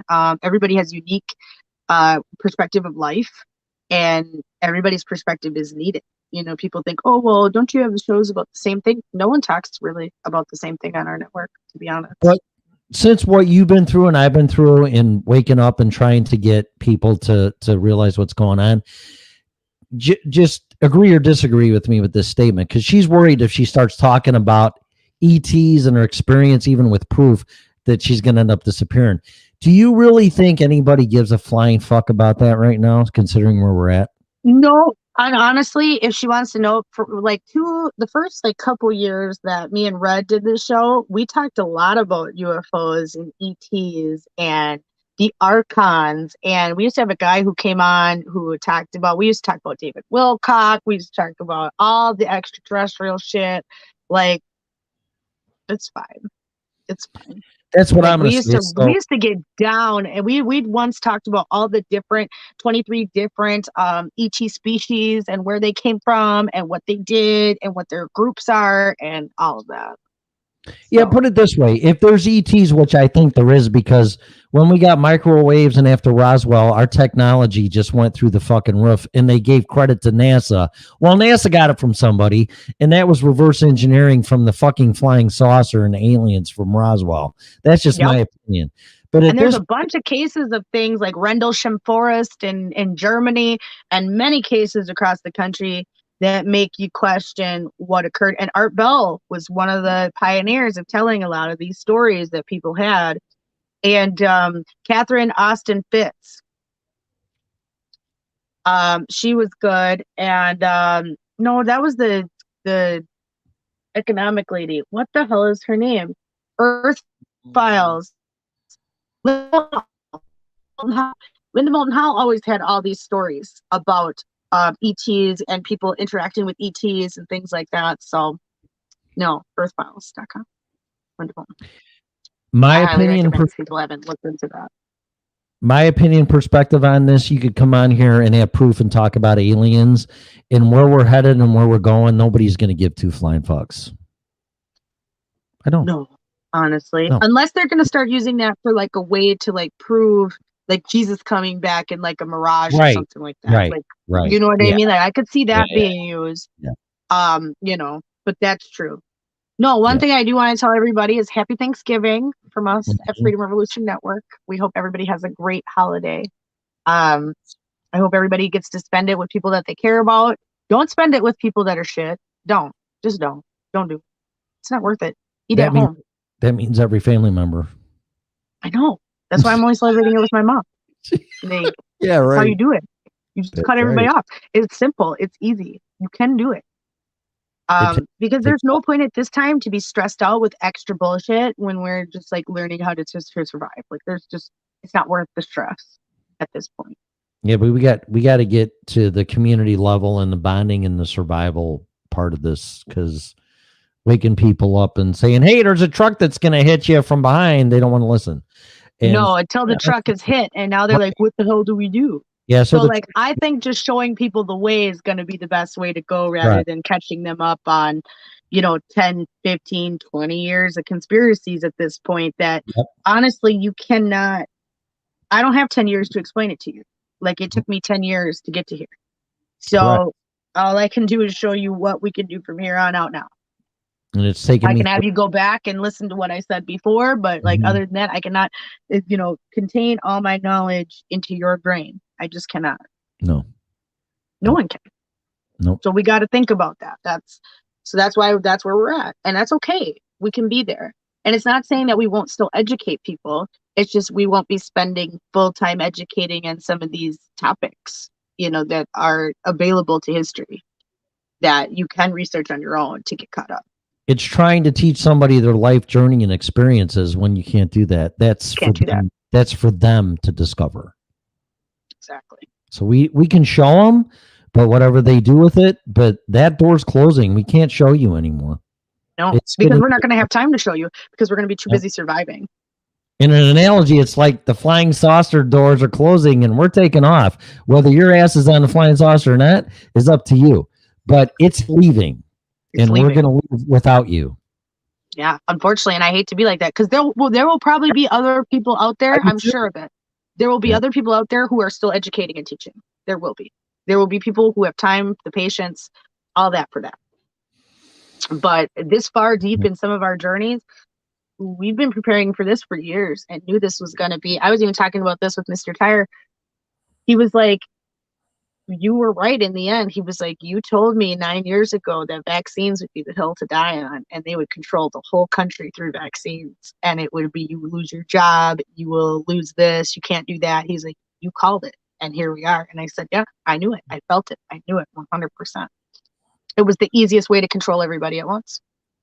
Wow. The easiest. I just got So I mean, oh, what? Go ahead. I'm not. Can I share this or not? She said, "Look at." She said, "Read it." Yeah. Read your text message right now. Do you want me to share? I mean, read it out loud. I don't know if she said you could. Right. All right. Yeah. Well, I would kind of figure she'd post it if she wanted other people to see it. But. You need to talk to this girl. You need to get her on here. Okay. Because right after we get off now, we'll see what we can do. It'd be a great dimension to the show because I mean it's an area that, in my opinion, I've never really heard anybody discuss anywhere, except Art Bell, like you're saying. What's that? Is that your phone? It must be because she froze up. Okay, well that's a good sign. I was getting phone calls, so that's. Oh, okay. It took your bandwidth because you totally fucking dropped out. So.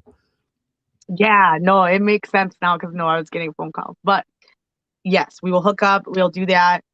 I love everybody in the chat. I hope you have a happy Thanksgiving. I'll see everybody Friday night into Saturday. So basically like midnight Central Standard Time, 1 a.m. Eastern. I will see everybody. Clarity so after 10 p.m. midnight. Pacific. Yep, right. Yep. Oh, look, Mikto, I just answered your question. Look. Yeah, right. Whoa, you're psychic now. That's crazy. Jeez. Yeah. See, I just knew someone was going to ask when we're coming back on late nights. So yes, we will be on late nights Friday again. We're going to bring it back. Hopefully I'll have a new computer because Tim sent me a computer. So hopefully Friday night should be on, ready to go. If not, I will be here like this. And we're going to come back and we're going to start bringing shows and we're going to have new hosts and we're just going to bring a new flavor, new website. Everything is going to be coming back. So it's going to get that momentum that we've always wanted, but we had a little bit of hiccups and a little bit of life experience this year that just kind of took me away from what I really love to do. So now we're back. Right.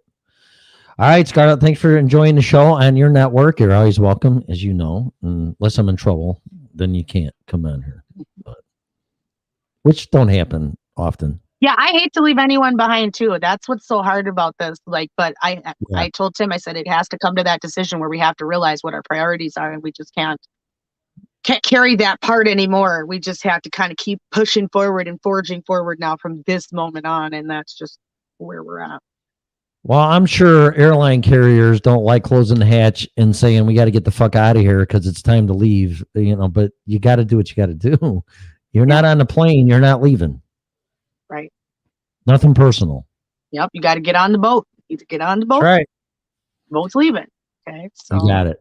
So hopefully we'll leave the door open a little bit longer, but I don't think it's going to stay. That time for like super education and that's, Red wants to come back. So, during Red show, we'll always have that knowledge and that learning and that education because that's what Red does best. But for the rest of us on the network, I can't guarantee that's the area we're going to focus on. All right. Well, she sent me this, so I will copy the text and send it to you. Oh, yeah. Send it to me when we're on. Okay. I will. So, all right. I'm going to end the show. I got to go. So thanks for, thanks everybody. Love you guys. Say goodbye. Okay. There you go. And there she goes. So, okay. All right, so I want to thank everybody for joining the show that started out to be whatever it was, and it ended up to be whatever it was. That's what this show is. So thanks to Scarlett for joining. Everybody in the chat room, everybody on Podbean, Spreaker, and all the other formats that we're on, have a great holiday. Be nice, be kind. We're all in this together, and doesn't matter where we're at, what color we are, what religion we are. Short, fat, tall, skinny, aliens, non-aliens, Illuminati, non-Illuminati, it doesn't matter. We're all going to the same destination. So remember that. So have a great holiday, and we'll see you next time around. You've been listening to the original Red Pill Show.